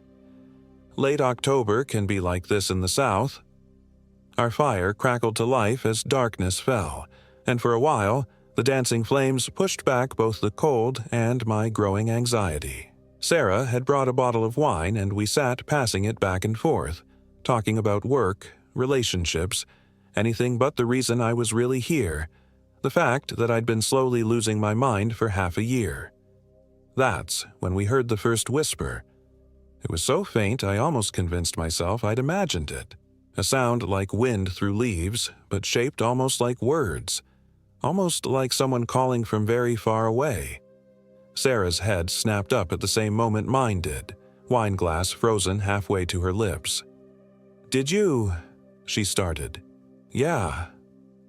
We sat listening for several minutes but heard nothing else. Eventually, Sarah shrugged and made some joke about the wind playing tricks. But I noticed she kept glancing over her shoulder for the rest of the evening, and when we finally turned in, she zipped her tent flap with unusual care. I woke around 3 a.m. to the sound of my tent zipper being slowly drawn downward. My blood turned to ice. The metallic scraping seemed impossibly loud in the dead silence of the forest. I lay perfectly still, heart hammering against my ribs as the zipper continued its deliberate journey from top to bottom. When it reached the end, I heard the tent flap rustle open. Cold air washed over me, carrying with it a smell I couldn't identify. Something organic and wrong, like flowers left too long in stagnant water. I squeezed my eyes shut and tried to control my breathing, fighting every instinct that screamed at me to look. Footsteps. Soft, barefoot steps circling my tent. The sound was too light to be Sarah, too rhythmic to be an animal. Round and round they went, occasionally pausing as if whoever, or whatever, was out there was studying me through the thin nylon walls. The steps stopped directly at the foot of my sleeping bag. I could feel a presence there, could sense eyes boring into me even through my closed lids. The silence stretched on until I thought I might scream from the tension. Then I heard it again. That whisper, but closer now. Much closer, right outside my tent. Jennifer. My name, spoken in a voice like dried leaves scraping against stone. Not Sarah's voice, not any human voice I'd ever heard. I bit down on my tongue to keep from crying out, tasting blood. "Jennifer, come out." The tent flap rustled again. Then, silence. I lay there trembling until dawn, too terrified to move, too terrified to call out for Sarah. when gray light finally began filtering through the forest canopy. I slowly, carefully sat up and peered through my tent opening. Sarah's tent was gone. I stared at the empty space where it had been, my mind struggling to process what I was seeing. There was no sign it had ever been there. No depression in the ground. No scattered gear. Nothing. Even her portion of our shared campfire looked undisturbed, as if she'd never sat there at all. I stumbled from my tent, calling her name. My voice echoed strangely in the forest, seeming to bend and twist before fading into that oppressive silence. I searched the area frantically, looking for any sign of her passage, but found nothing.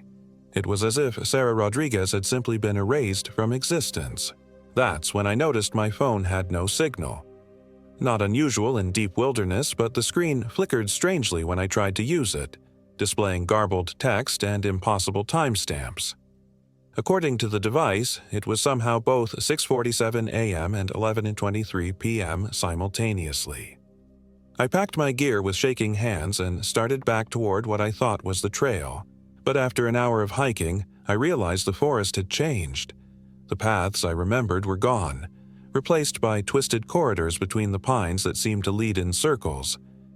Every direction looked identical, endless columns of longleaf pine stretching into hazy distance. By noon, I was lost. The next few hours blurred together in a haze of panic and disorientation. I tried following the sun, but it seemed to move erratically across the sky, sometimes disappearing entirely behind clouds that moved too fast and cast shadows in impossible directions. My compass spun wildly, unable to find magnetic north. The GPS on my phone showed my location as the middle of the Gulf of Mexico. As afternoon wore toward evening, exhaustion forced me to stop. I sat against a large pine, head in my hands, fighting off another panic attack.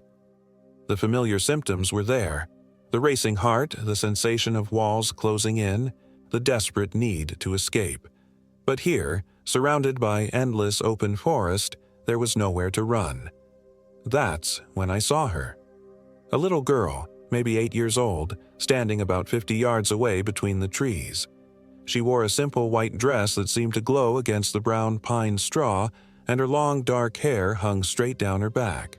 She was perfectly still, hands at her sides, watching me with dark eyes that seemed far too old for her young face. "Hello," I called out, relief flooding through me at the sight of another human being. "Are you lost? Where are your parents?" The girl didn't answer. She just stood there, staring, that ancient gaze never wavering. Something about her stillness made my skin crawl, but I pushed the feeling aside. She was just a child, probably scared and alone like me. I stood and started walking toward her. "It's okay, sweetheart. I'm not going to hurt you. My name is Jennifer. What's your name?" The girl's lips curved in a smile that was all wrong. Too wide, too knowing, revealing teeth that seemed too sharp. When she spoke, her voice carried impossibly far in the still air. "Sarah?" My blood turned to ice. "What did you say?" "Sarah," the girl repeated, her smile growing wider. "I'm Sarah. Don't you recognize me, Jenny?" That nickname. Only Sarah called me Jenny. Only Sarah had ever called me that. I took an involuntary step backward. "You're not Sarah. Sarah is my friend. She's tall, she's grown up, she's gone," the girl finished, tilting her head at an unnatural angle. "Sarah is gone, Jenny, but I'm still here. I'm always here." The girl began walking toward me, but her movement was wrong. Her feet didn't seem to touch the ground, and she glided rather than walked, her white dress flowing around her like she was underwater. That terrible smile never left her face. I ran. Branches whipped at my face as I crashed through the underbrush, my pack bouncing painfully against my spine.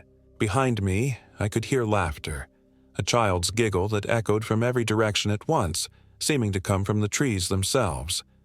I ran until my lungs burned and my legs gave out, finally collapsing beside a fallen log. When I looked back, the forest was empty. No sign of the girl, no sound except my own ragged breathing. But carved into the bark of the nearest pine, at exactly eye level, were 2 words in letters that looked burned rather than cut.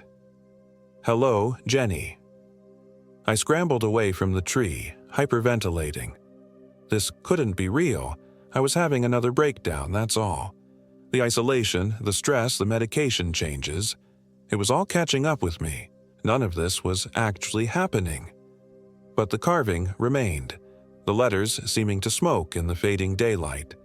As darkness fell, I made camp in a small clearing, my movements mechanical and numb. I couldn't process what was happening, couldn't reconcile the impossible with the evidence of my senses. When I tried to light a fire, the flames kept guttering out, as if the very air was refusing to burn. Finally, I gave up and huddled in my sleeping bag, flashlight clutched in one hand, knife in the other. The forest around me was a wall of absolute blackness broken only by the pale trunks of the pines, which seemed to lean inward like curious giants. The whispering started around midnight. At first, it was just the sound I'd heard the first night, wordless susurration that might have been wind, but gradually it began to form into something like language. Dozens of voices, maybe hundreds, all speaking at once in whispers so soft I had to strain to hear them. Jenny, Jenny, Jenny. My name, repeated over and over in a chorus of whispers that seemed to come from the earth itself. I pressed my hands over my ears, but the sound continued, growing louder and more insistent. Jenny, come out. Jenny, come play. Jenny, come home. Between the whispers, I began to hear something else. Sarah's voice. Clear and familiar, cutting through the ghostly chorus. Jenny, where are you? I can't find you. Please, I'm hurt. I need help. I sat up, heart pounding. That was definitely Sarah's voice, somewhere out in the darkness beyond my pathetic circle of flashlight illumination. She sounded terrified, in pain. Sarah? I called softly. Jenny! Oh God, Jenny, is that you? I'm over here. I can't move. Something's wrong with my leg. The voice was coming from the north, maybe 100 yards away. I could hear genuine anguish in Sarah's tone, the kind of pain that couldn't be faked. She needed help, but something held me back, some instinct screaming that this was wrong, that I shouldn't leave the relative safety of my small camp. The whispering had stopped the moment I'd heard Sarah's voice, as if the forest was holding its breath. Sarah, stay where you are, I called back. I'm coming. I grabbed my flashlight and started toward the sound of her voice, moving carefully through the trees. The beam seemed weaker than it should have been, creating a small bubble of wan yellow light that barely pushed back the oppressive darkness. Hurry, Sarah's voice called. Please, Jenny, I think it's broken. Her voice was closer now, maybe 50 yards ahead. I could see nothing in the beam of my flashlight except endless pine trunks and the thick carpet of brown needles beneath my feet. But I kept moving forward, drawn by the desperate sound of my friend's pleas. Almost there, I called back. Keep talking so I can find you. But Sarah had gone silent. I stopped, heart racing, flashlight beam dancing nervously from tree to tree. Sarah, Sarah, where are you? No answer. The forest had returned to that unnatural stillness, as if everything living had suddenly died. Even my own breathing seemed muffled and strange. Then I saw the white dress. The little girl stood directly in front of me, maybe 10 feet away, still wearing that terrible smile. In the flashlight beam, her skin looked translucent, and I could see dark veins branching beneath its surface like cracks in old porcelain. Hello, Jenny, she said in Sarah's voice. Perfect mimicry, down to the slight Boston accent Sarah had never quite lost. I've been waiting for you. I stumbled backward, nearly tripping over a root. What are you? Where's Sarah? The thing wearing a child's form tilted its head and I heard bones crack. Sarah is here. Sarah is there. Sarah is everywhere and nowhere. Its voice shifted and warped. Sometimes Sarah's, sometimes that dried leaf whisper, sometimes something else entirely. Would you like to see? Before I could answer, the darkness around the girl began to shift and coalesce.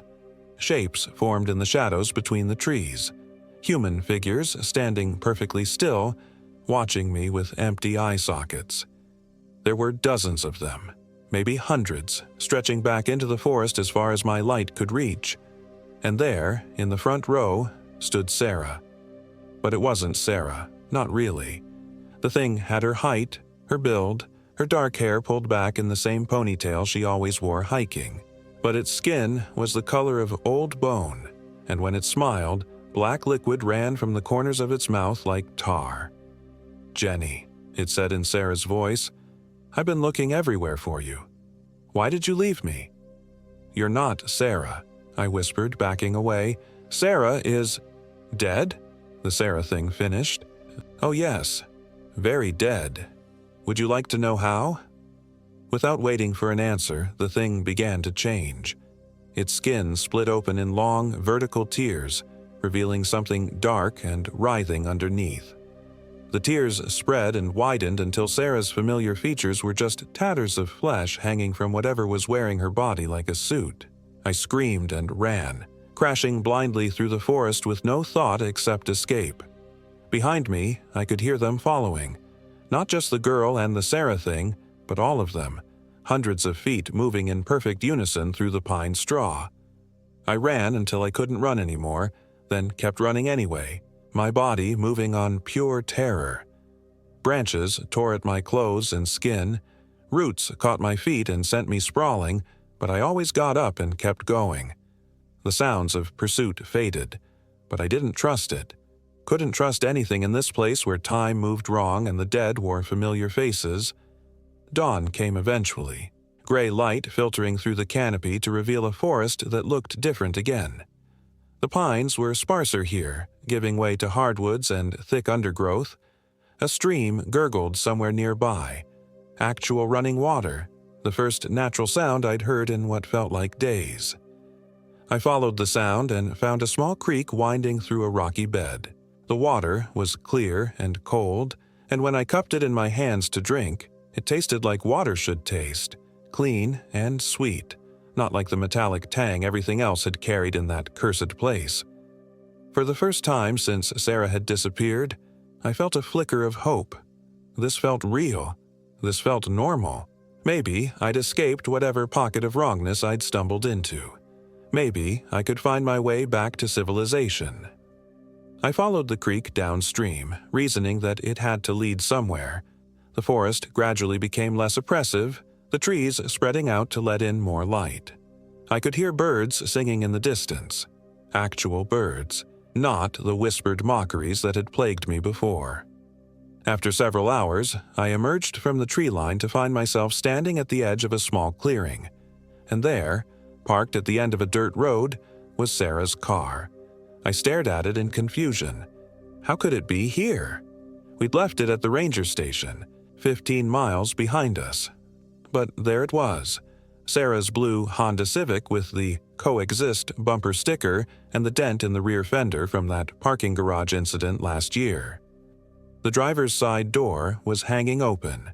I approached carefully, every instinct screaming that this was another trap, but the car looked real, felt real when I touched it. The keys were still in the ignition, and Sarah's purse sat on the passenger seat, contents scattered as if she'd been searching for something in a hurry. Her cell phone lay on the floorboard, screen cracked but still functional. I picked it up and nearly cried with relief when I saw it had signal. 2 bars, but enough. I dialed 911 with shaking fingers. 911, what's your emergency? My friend is missing, I said, the words tumbling out in a rush. We were hiking in Bienville National Forest and she disappeared. Something's wrong here, something terrible. Ma'am, slow down. What's your location? I looked around wildly. I don't know. There's a dirt road and a clearing and... Ma'am, are you Jennifer Williams? The question stopped me cold. How do you know my name? Ms. Williams, we've been looking for you. You were reported missing 3 days ago. Where are you? 3 days?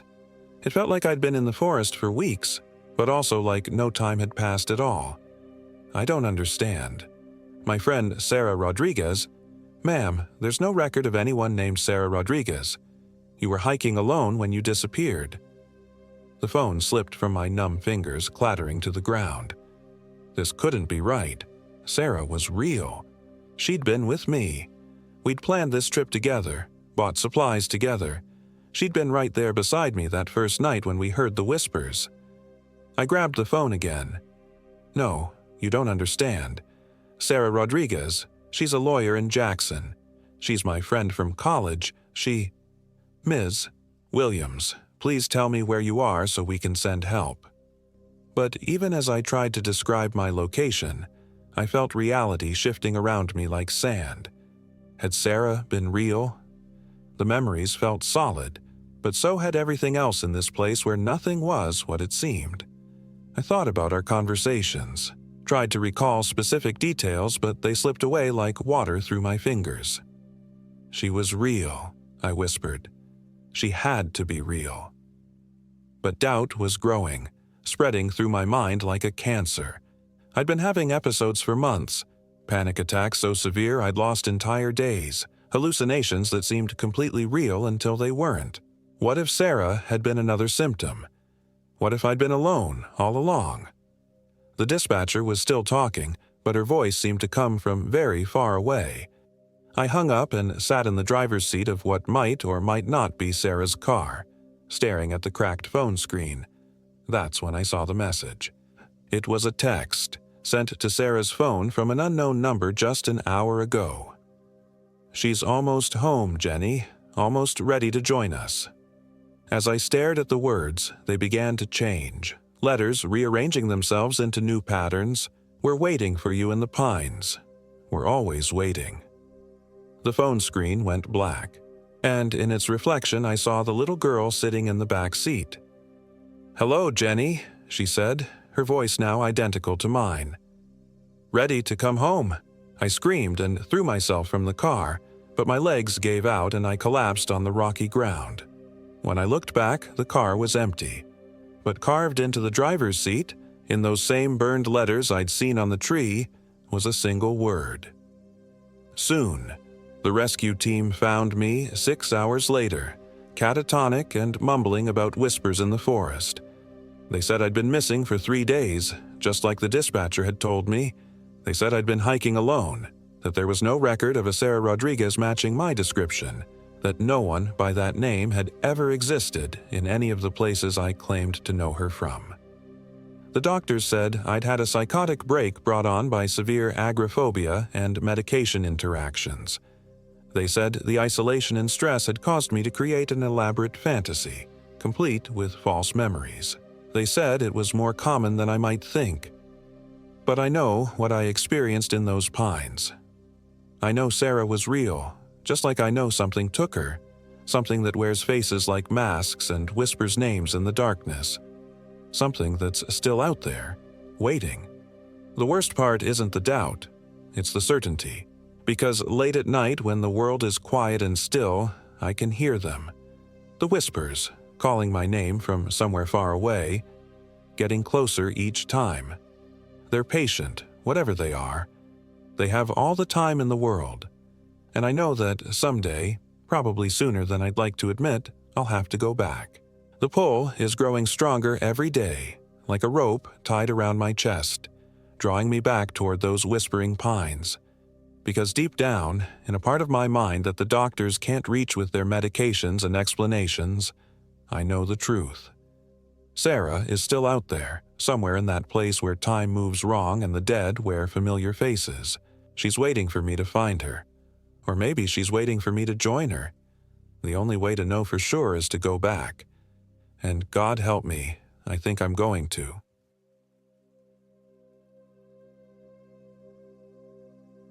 My name is Michael Williams, and I am 34 years old. This happened in the Homachito National Forest, deep in the backwoods of Mississippi, where the cypress trees grow so thick they block out the sun even at midday. Sarah Rodriguez had been my girlfriend for 2 years, and she'd been begging me to take her camping since we started dating. I wasn't much for the outdoors, give me a hotel room with room service any day, But Sarah had this way of wearing me down with her enthusiasm. She was a nurse at Mississippi Baptist Medical Center, tough as nails and fearless in ways that both impressed and worried me. When she suggested we spend a long weekend in the Homochito National Forest, exploring some of the more remote trails near the Louisiana border, I finally caved. "It'll be an adventure, Michael," she'd said, her dark eyes sparkling with excitement. "Just you, me, and nature for 3 days. No phones, no distractions, just us." The irony of those words would haunt me later. We drove down from Jackson on a Friday morning in October, the autumn air crisp and full of promise. Sarah had researched a remote camping spot near Clear Springs Recreation Area, but deeper in the forest where few people ventured. She'd found mentions of an old logging trail that led to a secluded hollow, a natural depression in the forest floor where a small creek ran through moss-covered rocks. "Look at this," she said, showing me her phone as I drove.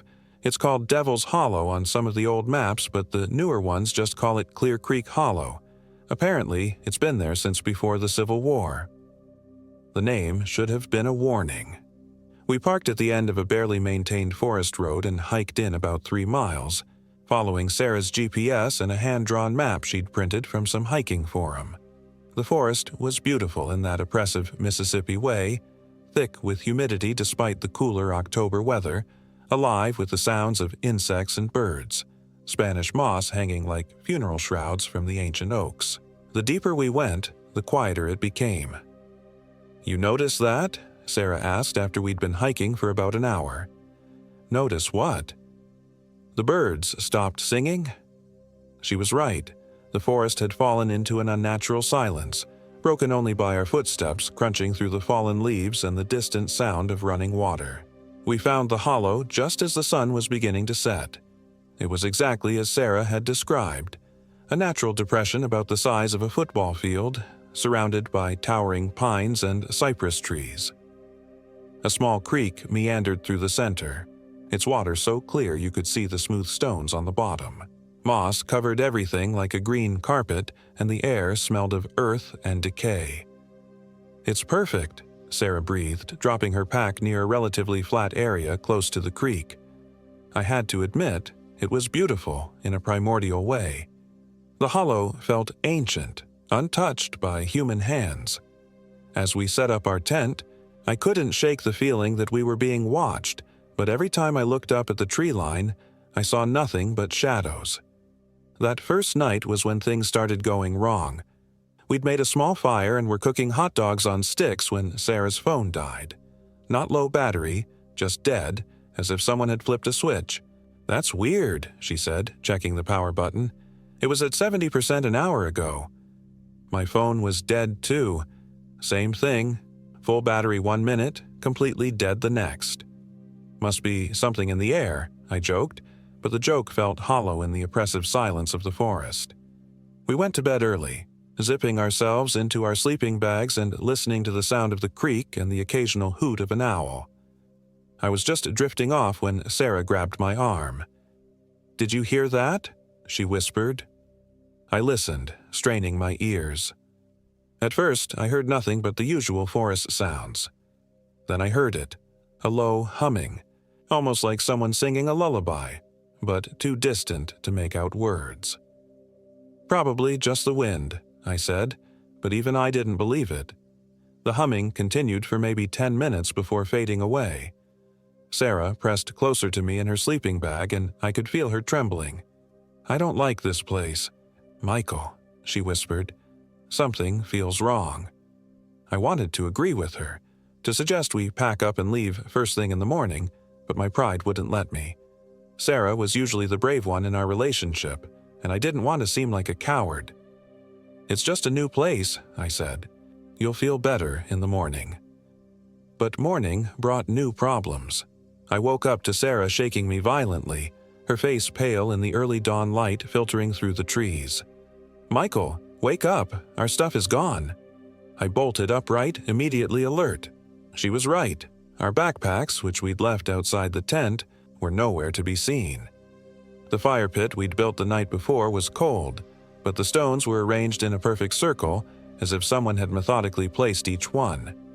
We searched the entire hollow, calling out for anyone who might be playing a prank on us, but found nothing.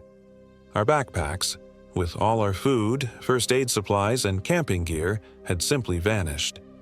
"This doesn't make sense," Sarah said, her voice tight with fear.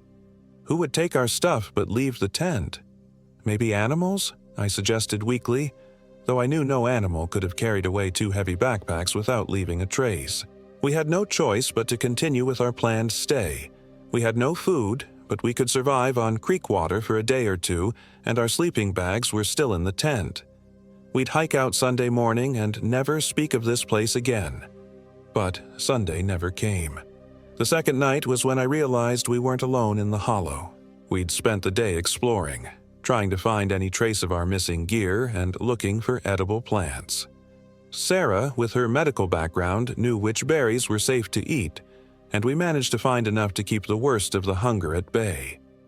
As darkness fell, we huddled in our tent without a fire. We'd used up all our matches the night before, and our lighters had been in the stolen backpacks. "I keep feeling like someone's watching us," Sarah whispered, her breath warm against my ear. I'd been feeling the same thing all day, but I didn't want to admit it.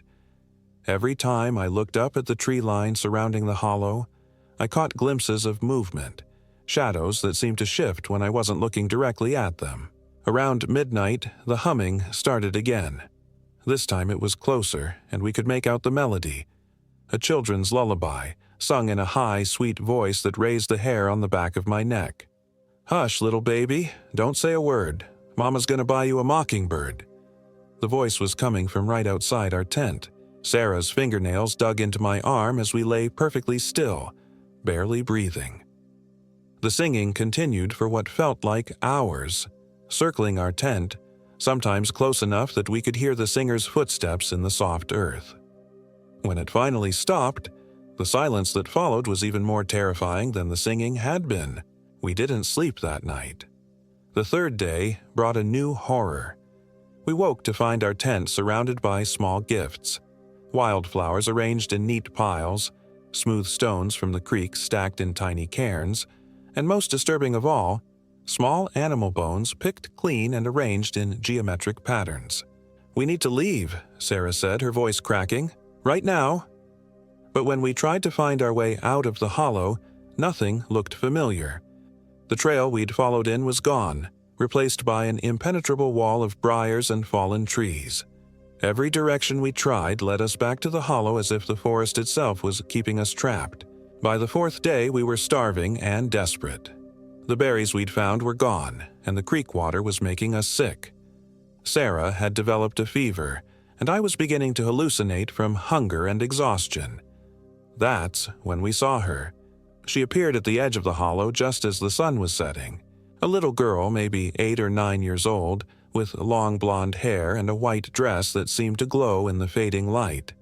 She stood perfectly still, watching us with eyes that were too old for her face. "Hello," she called out in that same sweet voice we'd heard singing. "Are you lost?" Sarah grabbed my arm, her fingernails drawing blood. "Don't answer her," she hissed. "Something's wrong with her eyes." The girl was right. Her eyes were completely black, no whites or irises visible, just endless dark pools that seemed to reflect the dying light.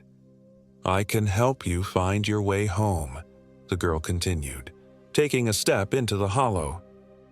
"But first, you have to play a game with me." "What kind of game?" I found myself asking, despite Sarah's warning grip on my arm. The girl smiled, revealing teeth that were too sharp, too white. "Hide and seek. You hide, and I'll count. If I find you before dawn, you have to stay and play with me forever. If you make it to sunrise without being found, I'll show you the way out." "Don't do it, Michael," Sarah whispered, but I was already considering it. We were going to die in this place anyway. At least this way, we had a chance. "What happens if we don't play?" I asked. The girl's smile widened impossibly, stretching her face in ways that human faces weren't meant to stretch. "Then you'll never leave. Ever." We played. The girl, she told us her name was Lucy, covered her eyes and began counting to 100. Sarah and I ran, crashing through the underbrush looking for anywhere to hide in the hollow.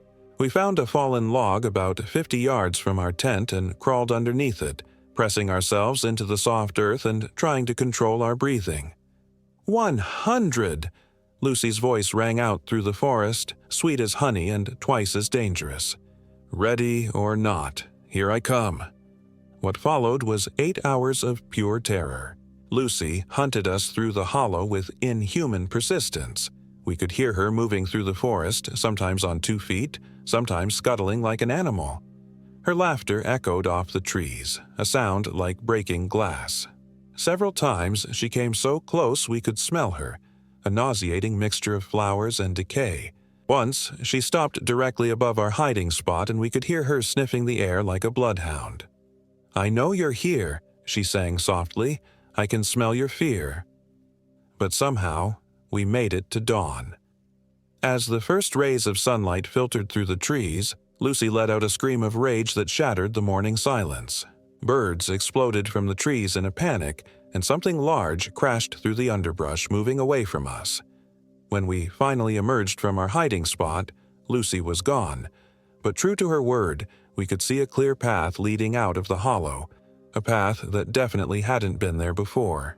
We ran. We ran like our lives depended on it, which they probably did. Behind us, we could hear Lucy's voice, fainter now but still audible, singing that damned lullaby. We reached our car as the sun was fully up, our hands shaking so badly we could barely get the keys in the ignition. I'd never been so happy to see asphalt in my life. As we drove away, Sarah looked back at the forest one last time. Her face went white and she grabbed my arm again. "She's there," she whispered, "at the tree line. She's watching us leave." I looked in the rearview mirror but saw nothing but trees and shadows. That was 3 months ago. Sarah and I broke up 2 weeks after we got back. We couldn't look at each other without remembering that hollow, that thing that had worn the face of a little girl. Sarah moved to California to stay with her sister, and I haven't heard from her since. But I still dream about Lucy. Every night I hear her singing that lullaby, and I wake up in a cold sweat, checking my windows and doors. Sometimes I swear I can smell flowers and decay in my apartment, and I know she's still out there, in that hollow, waiting for the next campers to wander into her domain. I've tried to research the place, to find some explanation for what we experienced. The closest I've come is an old newspaper article from 1923 about a little girl named Lucy May Henderson who went missing in the Homachito National Forest. They never found her body, but they found her white dress hanging from a tree branch deep in the woods. The article mentioned that she was last seen playing near a place the locals called Devil's Hollow. I still have nightmares about those black eyes, that impossible smile. Sometimes, in my dreams, I'm back in that hollow and Lucy is counting again. 1, 2, 3. And I know that someday I'm going to have to go back and finish the game, because some promises, even those made to monsters, can't be broken. The worst part is the doubt that gnaws at me in the quiet moments. Did it really happen? Was Lucy real? Or were we just two people driven mad by hunger and fear in an unfamiliar place? But then I remember the gifts arranged around our tent, the path that appeared at dawn, and the terror in Sarah's eyes as she looked back at something I couldn't see. And I know that somewhere in the deep woods of Mississippi,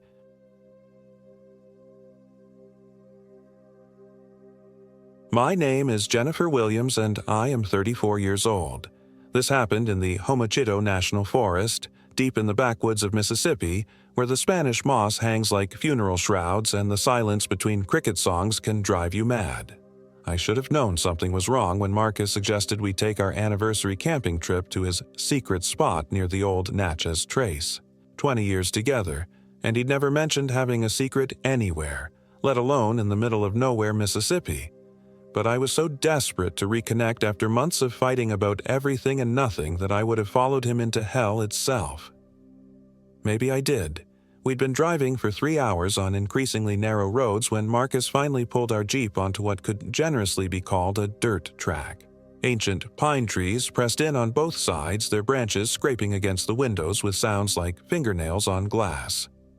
The GPS had lost signal 20 miles back, and my phone showed nothing but a black screen no matter how many times I pressed the power button. "Are you sure this is right?" I asked, gripping the door handle as we bounced over another pothole that felt deep enough to swallow the entire vehicle. Marcus smiled, that tight smile he'd been wearing for months, the one that never quite reached his eyes anymore. "Trust me, Jen, this place is perfect, completely private. No cell towers, no other campers, no distractions. Just us." The way he said "just us" made something cold crawl up my spine, but I told myself it was pre-camping jitters. I'd always been more of a hotel person. When we finally stopped, the silence was immediate and absolute. Not peaceful, oppressive. Even after Marcus cut the engine, my ears kept ringing as if they were trying to fill the void. The trees here were different too, twisted in ways that seemed almost deliberate, their bark blackened as if by some ancient fire that had never quite gone out.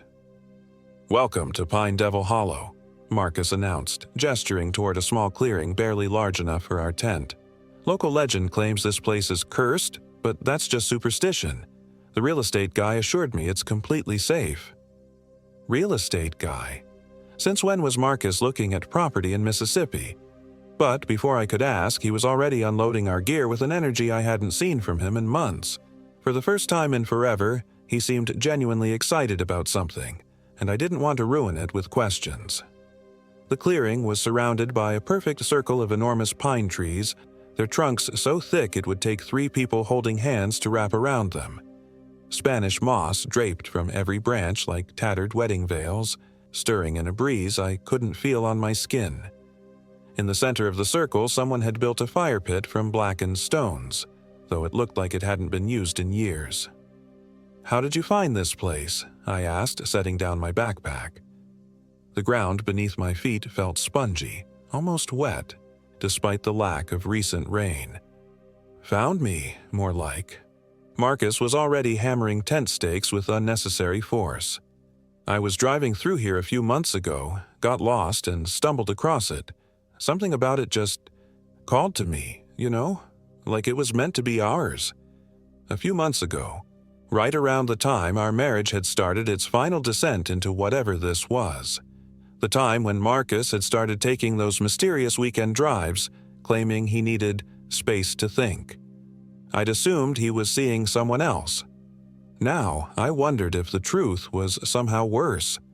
By the time we had camp set up, the sun was already disappearing behind the trees, taking with it what little warmth the October day had provided. The shadows between the pines deepened to black so complete it seemed solid, as if the darkness had weight and substance. Marcus built a fire in the old pit, but the flames burned wrong. Too blue at the base, too quiet, casting shadows that moved independently of their source. "Tell me about the curse," I said, accepting the can of beer he offered me. It was already warm, though we'd packed it in ice just hours ago. Marcus settled beside me on the log he'd dragged over, close enough that I could smell his cologne mixed with something else. Something earthy and unpleasant, like mushrooms left too long in the dark. "Local Choctaw legend. They say this whole area was a sacred burial ground until European settlers desecrated it in the 1800s. The spirits supposedly drive away anyone who tries to stay overnight. And yet, here we are. And yet, here we are." His smile in the firelight looked different somehow, wider than it should be. "Don't worry, baby. I'll protect you from the big scary ghosts." The way he said it, like he was talking to a child or something even more helpless, made my skin crawl. This wasn't the Marcus I'd married. This wasn't even the Marcus I'd been fighting with for the past 6 months. This was someone wearing his face like an ill-fitting mask. We ate dinner in relative silence, the only sounds our forks scraping against metal camping plates and the occasional pop from the fire. The woods around us remained impossibly quiet. No insects, no nightbirds, no rustling of small animals in the underbrush. Even the wind had died to nothing, leaving the Spanish moss hanging motionless like dead things. Remember our first camping trip? Marcus asked suddenly. Lake Tahoe, that little spot behind the... We've never been camping together, Marcus. You hate camping. You've always hated camping. He blinked at me, confusion flickering across his features like static on a broken television. For just a moment, something else looked out through his eyes, something that didn't recognize me at all. Then he laughed, too loud in the silence. Right, of course. I meant fishing. That fishing trip we took to... We've never been fishing either. This time the silence stretched long enough for the fire to settle lower, casting our faces in deeper shadow. When Marcus finally spoke again, his voice carried a note I'd never heard before, something between confusion and hunger. I'm remembering things that haven't happened yet, he said.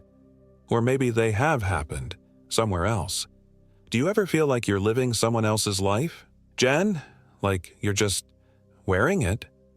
Before I could answer, something moved in the trees beyond the firelight. Not an animal. The movement was too deliberate, too upright, too human. I squinted into the darkness but saw nothing except the suggestion of pale fabric fluttering between the trunks. Did you see that? Marcus followed my gaze, but his expression remained blank. See what? There's someone out there in the trees. Impossible. This place is completely isolated. I made sure of that. The way he emphasized "made sure" sent another chill through me. You're just tired. New environment?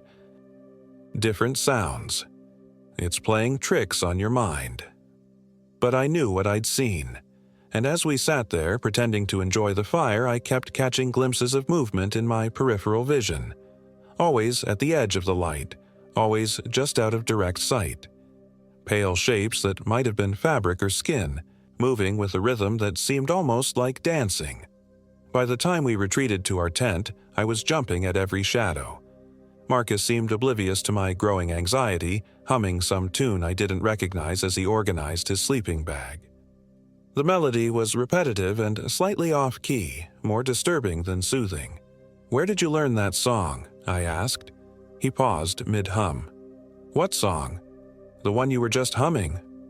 I wasn't humming anything. But he had been. I was sure of it. Just like I was sure I'd seen figures moving in the woods and sure that something about this entire trip felt fundamentally wrong. The problem was, every time I tried to pin down exactly what was bothering me, Marcus would deflect or deny, leaving me to question my own perceptions. Sleep, when it finally came, brought no relief. My dreams were filled with whispers in languages I didn't understand, spoken by voices that sounded almost familiar. I dreamed of walking through endless forests where the trees grew faces instead of bark, their wooden mouths opening and closing in silent screams. I dreamed of Marcus, but not Marcus, something that looked like him but moved wrong, smiled wrong, touched me with hands that were too cold and too knowing. I woke to find our tent filled with the sound of breathing that wasn't coming from either of us. The rhythm was all wrong, too deep, too slow, like something much larger than human lungs could produce. I lay perfectly still, straining to locate the source of the sound in the darkness. It seemed to come from everywhere at once, surrounding us, above us, beneath us. The tent walls bulged inward with each exhalation, as if something massive was pressing against them from outside. "Marcus," I whispered. "Marcus, wake up." But when I reached over to shake him, my hand met nothing but empty sleeping bag. The zipper was open from the inside, the material still warm from his body. He'd left without waking me, without making a sound, despite the fact that every zipper and buckle on our camping gear seemed designed to wake the dead. The breathing stopped. In the sudden silence, I could hear my own heartbeat thundering in my ears. Very slowly, I unzipped my sleeping bag and crawled toward the tent opening. The fire outside had died to embers, casting almost no light, but I could make out Marcus's silhouette standing at the edge of the clearing. He was perfectly motionless, facing the trees, his back to our camp. He'd been standing there so long that dew had formed on his shoulders, turning his dark hair silver in the faint starlight. Even from inside the tent, I could see that he wasn't breathing. "Marcus?" I called softly. He didn't respond, didn't even twitch. I might have been looking at a statue carved from shadow. I forced myself to leave the relative safety of the tent, my bare feet immediately soaking through in the cold, wet grass. The October air bit at my skin through my thin pajamas, but that wasn't why I was shivering. The wrongness I'd felt all day had crystallized into genuine terror, though I still couldn't articulate exactly what I was afraid of. "Marcus, what are you doing?" As I got closer, I could see that his eyes were open, reflecting what little light remained like an animal's. He was staring into the forest with an intensity that suggested he was seeing something I couldn't. His mouth hung slightly open, and I realized with a sick lurch that he wasn't breathing because he was listening to something. When I was close enough to touch him, I heard it too. Singing. It was coming from deep in the woods, a wordless melody that seemed to harmonize with itself, as if performed by a choir of identical voices. The tune was the same one Marcus had been humming earlier, but now I could hear its true complexity. Layers of sound that wove together into something that was beautiful and terrible and completely inhuman. "Do you hear them?" Marcus asked without looking at me. His voice was dreamy, distant. "They've been calling me for months, ever since I found this place, ever since they found me."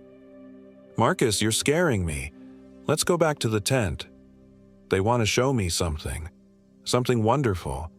Something I've been waiting my whole life to see." He finally turned to look at me, and in the faint light I could see that his pupils had expanded to swallow almost all of the blue. "They want to show you too, Jen. They know how unhappy you've been, how unhappy we've both been. They can fix that." The singing was getting closer now, and with it came a smell like flowers left too long in stagnant water, sweet and rotten at the same time, cloying enough to make my stomach turn. Between the trees, I could see pale shapes moving in procession, dozens of them, maybe more. They walked in perfect synchronization, their bare feet making no sound on the forest floor. "Marcus, we need to leave, right now. Get in the car and drive away from here." But even as I said it, I knew it was too late. The figures had emerged from the tree line, surrounding our clearing in a perfect circle. In the dying firelight, I could see that they had once been human, men and women and children of various ages, all wearing the remnants of clothing from different eras. Victorian dresses rotted to lace, work clothes from the Depression era hanging in tatters, modern camping gear stained with substances I didn't want to identify. What they all shared was a look of profound contentment, as if they'd finally found exactly what they'd been searching for their entire lives. Their faces were slack with bliss, their eyes reflecting that same inhuman light I'd seen in Marcus's, and they were all staring directly at me. "They've been waiting so long," Marcus said, his voice now carrying that same dreamy quality as the singing. "Waiting for the right couple, the right kind of unhappiness, the right kind of love that's turned bitter enough to feed them." One of the figures stepped forward, a woman in a tattered wedding dress, her veil brown with age and other stains. When she opened her mouth to speak, her voice harmonized with itself like the singing, each word spoken in multiple tones simultaneously. "Welcome home, Jennifer Williams," she said, and somehow she knew my maiden name, the name I'd almost forgotten after 20 years of marriage. "We've been preparing a place for you, both of you, forever." "No." The word came out as barely a whisper, but it seemed to echo in the silence that followed the woman's greeting. "No, whatever this is, whatever you want, the answer is no." The woman's smile widened, revealing teeth that had been filed to points. "But you haven't heard our offer yet. We can take away all the pain, all the loneliness, all the bitter disappointment of a love that's curdled into resentment. We can make you happy again, Jennifer. Truly, permanently happy." As she spoke, the other figures began to move closer, their feet now making soft, splashing sounds against the wet ground. The sound of their breathing had returned, that same deep, rhythmic inhalation that had filled our tent. But now I could see that their chests weren't moving. The breathing was coming from the earth itself, from the hollow spaces between the roots of the ancient pines. "You just have to let go," the woman continued. "Let go of who you think you are. Let go of the life that's been making you so miserable. Let us fill up all those empty spaces inside you with something better, something pure." Marcus had begun walking toward the circle of figures, his movements mechanical and wrong, like a marionette being operated by someone who'd never seen a human being walk. "It doesn't hurt," he said without turning around. "I thought it would hurt, but it doesn't. It feels like coming home." I wanted to run, but my feet seemed rooted to the spongy ground. The figures were close enough now that I could smell them, that same mixture of flowers and decay, but stronger, more complex. Underneath the sweetness was something else, something that reminded me of the taste of copper pennies and the smell of ozone before a thunderstorm. "Marcus, please. This isn't you. Whatever they've done to you, fight it." He laughed, and the sound was nothing like any laugh I'd ever heard from him. It was too high, too musical, harmonizing with itself like the singing. "This is more me than I've ever been. This is who I was always meant to be. Who we were always meant to be." The woman in the wedding dress extended her hand toward me, and I could see that her fingers were too long, too many joints, bending in ways that made my eyes water to follow. "Come, Jennifer. Join your husband. Join your family. Join us in the spaces between the trees, where there's no more pretending, no more disappointment, no more loneliness." That's when I noticed the silence again. Not just the absence of forest sounds, but something deeper. The complete absence of any sound from the world beyond this clearing. No distant traffic, no airplane engines, no electrical hum. It was as if Pine Devil Hollow existed in a pocket outside of reality, a place where the normal rules didn't apply. And that's when I understood what Marcus had really brought us here for. Not reconciliation, not a romantic getaway.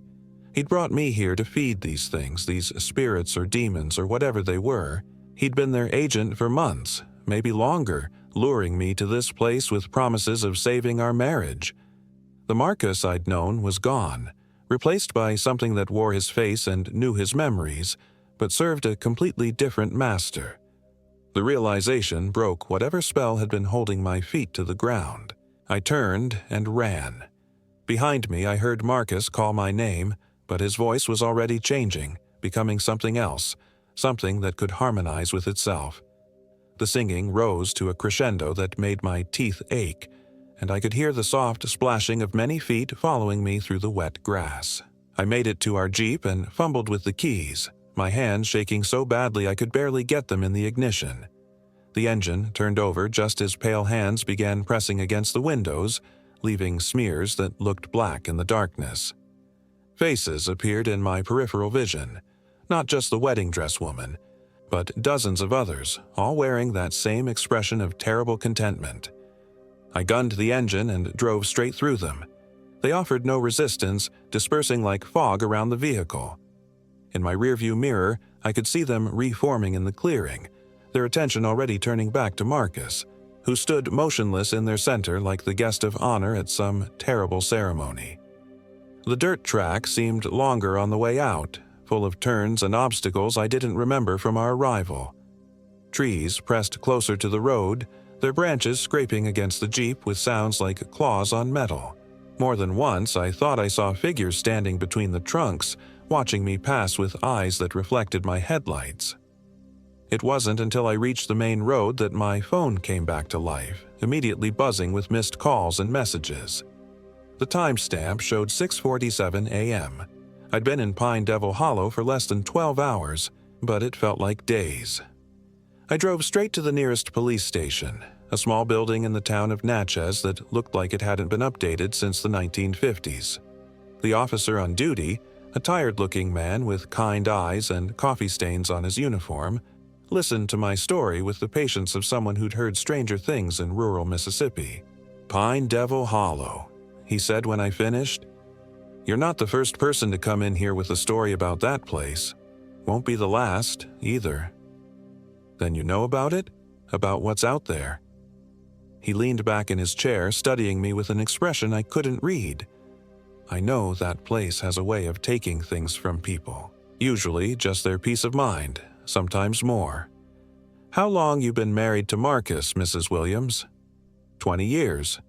"And things haven't been good between you lately?" I nodded, wondering how he could possibly know that. "That place feeds on certain kinds of pain," he said quietly. "Draws people to it when they're vulnerable. When they're angry or desperate or just plain tired of fighting, it shows them what they think they want to see, then takes everything they actually have. We have to go back. We have to get Marcus." The officer shook his head slowly. "Ma'am, I've been working this county for 30 years. I've seen maybe a dozen people come out of those woods alone, telling stories like yours. We've sent search parties in every time. Never found so much as a footprint. But he's my husband. I can't just leave him there."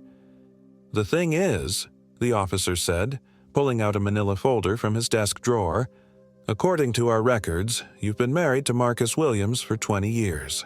But according to the state of Mississippi, Marcus Williams died in a car accident 6 months ago, right around the time you said he started taking those weekend drives." The world tilted sideways.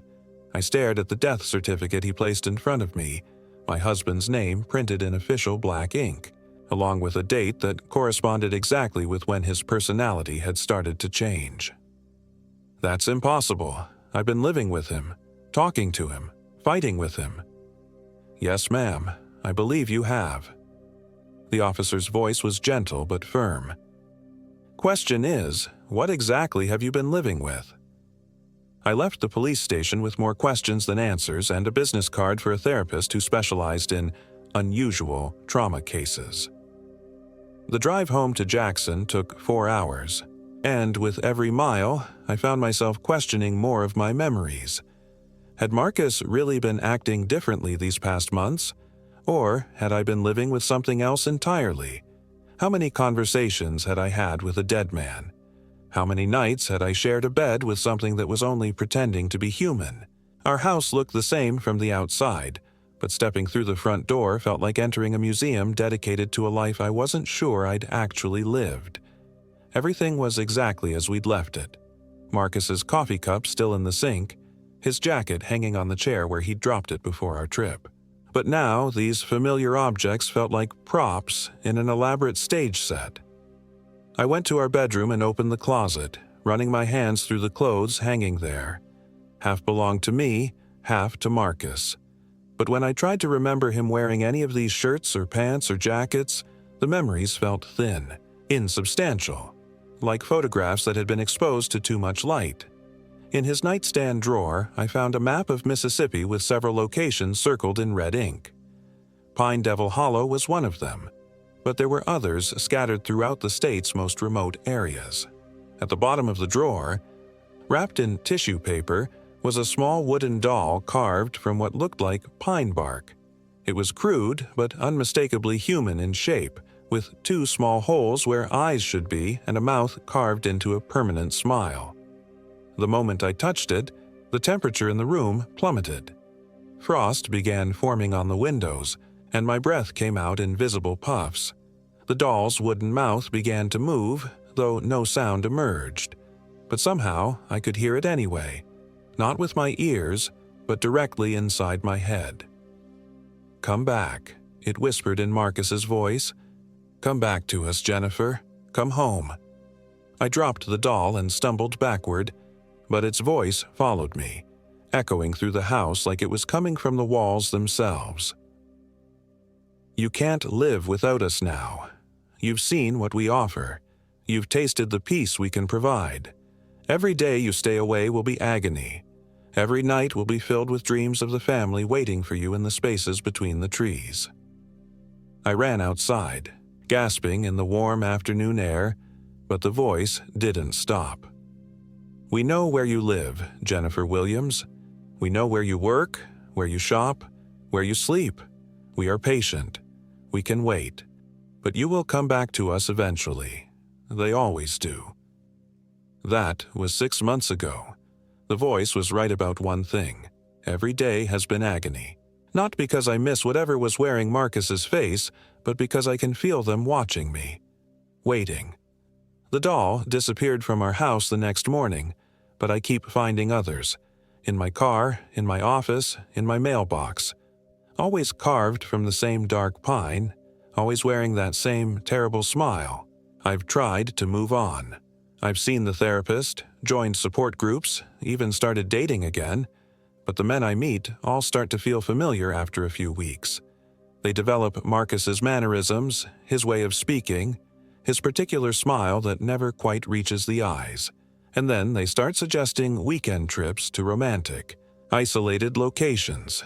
The officer in Natchez was wrong about one thing. I've gone back to Pine Devil Hollow 3 times now, always during daylight, always armed with cameras and recording equipment, trying to find proof of what I experienced. But in the harsh light of day, it's just another clearing in another patch of Mississippi woods. No signs of supernatural activity. No evidence of missing persons. No trace of the life Marcus and I supposedly shared. The only thing I ever find is the blackened fire pit and a ring of ancient pines that seem to whisper my name when the wind blows through their branches. But I know they're still there, in the spaces between the trees, in the hollow places where reality grows thin. And I know they're still waiting for me to choose the easy path, to stop fighting the loneliness and the doubt and the growing certainty that nothing in my life has ever been real. The worst part is, I'm starting to think they might be right. Last night, I dreamed I was back in the clearing, surrounded by all those pale, smiling faces. The woman in the wedding dress took my hand in her impossibly long fingers and led me to a spot beside Marcus, or the thing that had worn his face.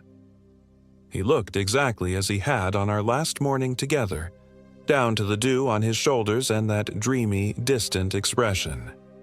"Welcome home," he said, and his voice harmonized with itself in perfect, inhuman chorus. "We've been waiting for you." And for just a moment before I woke up screaming, it felt like coming home. I'm writing this down because I can feel my resolve weakening. Every day, the world outside Pine Devil Hollow feels less real, less important. My job, my friends, my life, all of it seems like elaborate theater compared to the simple truth I experienced in that clearing. The truth that there are places where the rules don't apply, where the pain can stop, where lonely people can find families that will never leave them. If you're reading this, it probably means I've made my choice. Don't come looking for me. Don't try to save me. And whatever you do, don't go to Pine Devil Hollow. Some places are hungry for specific kinds of pain, and once they've tasted yours, they'll never stop calling you home.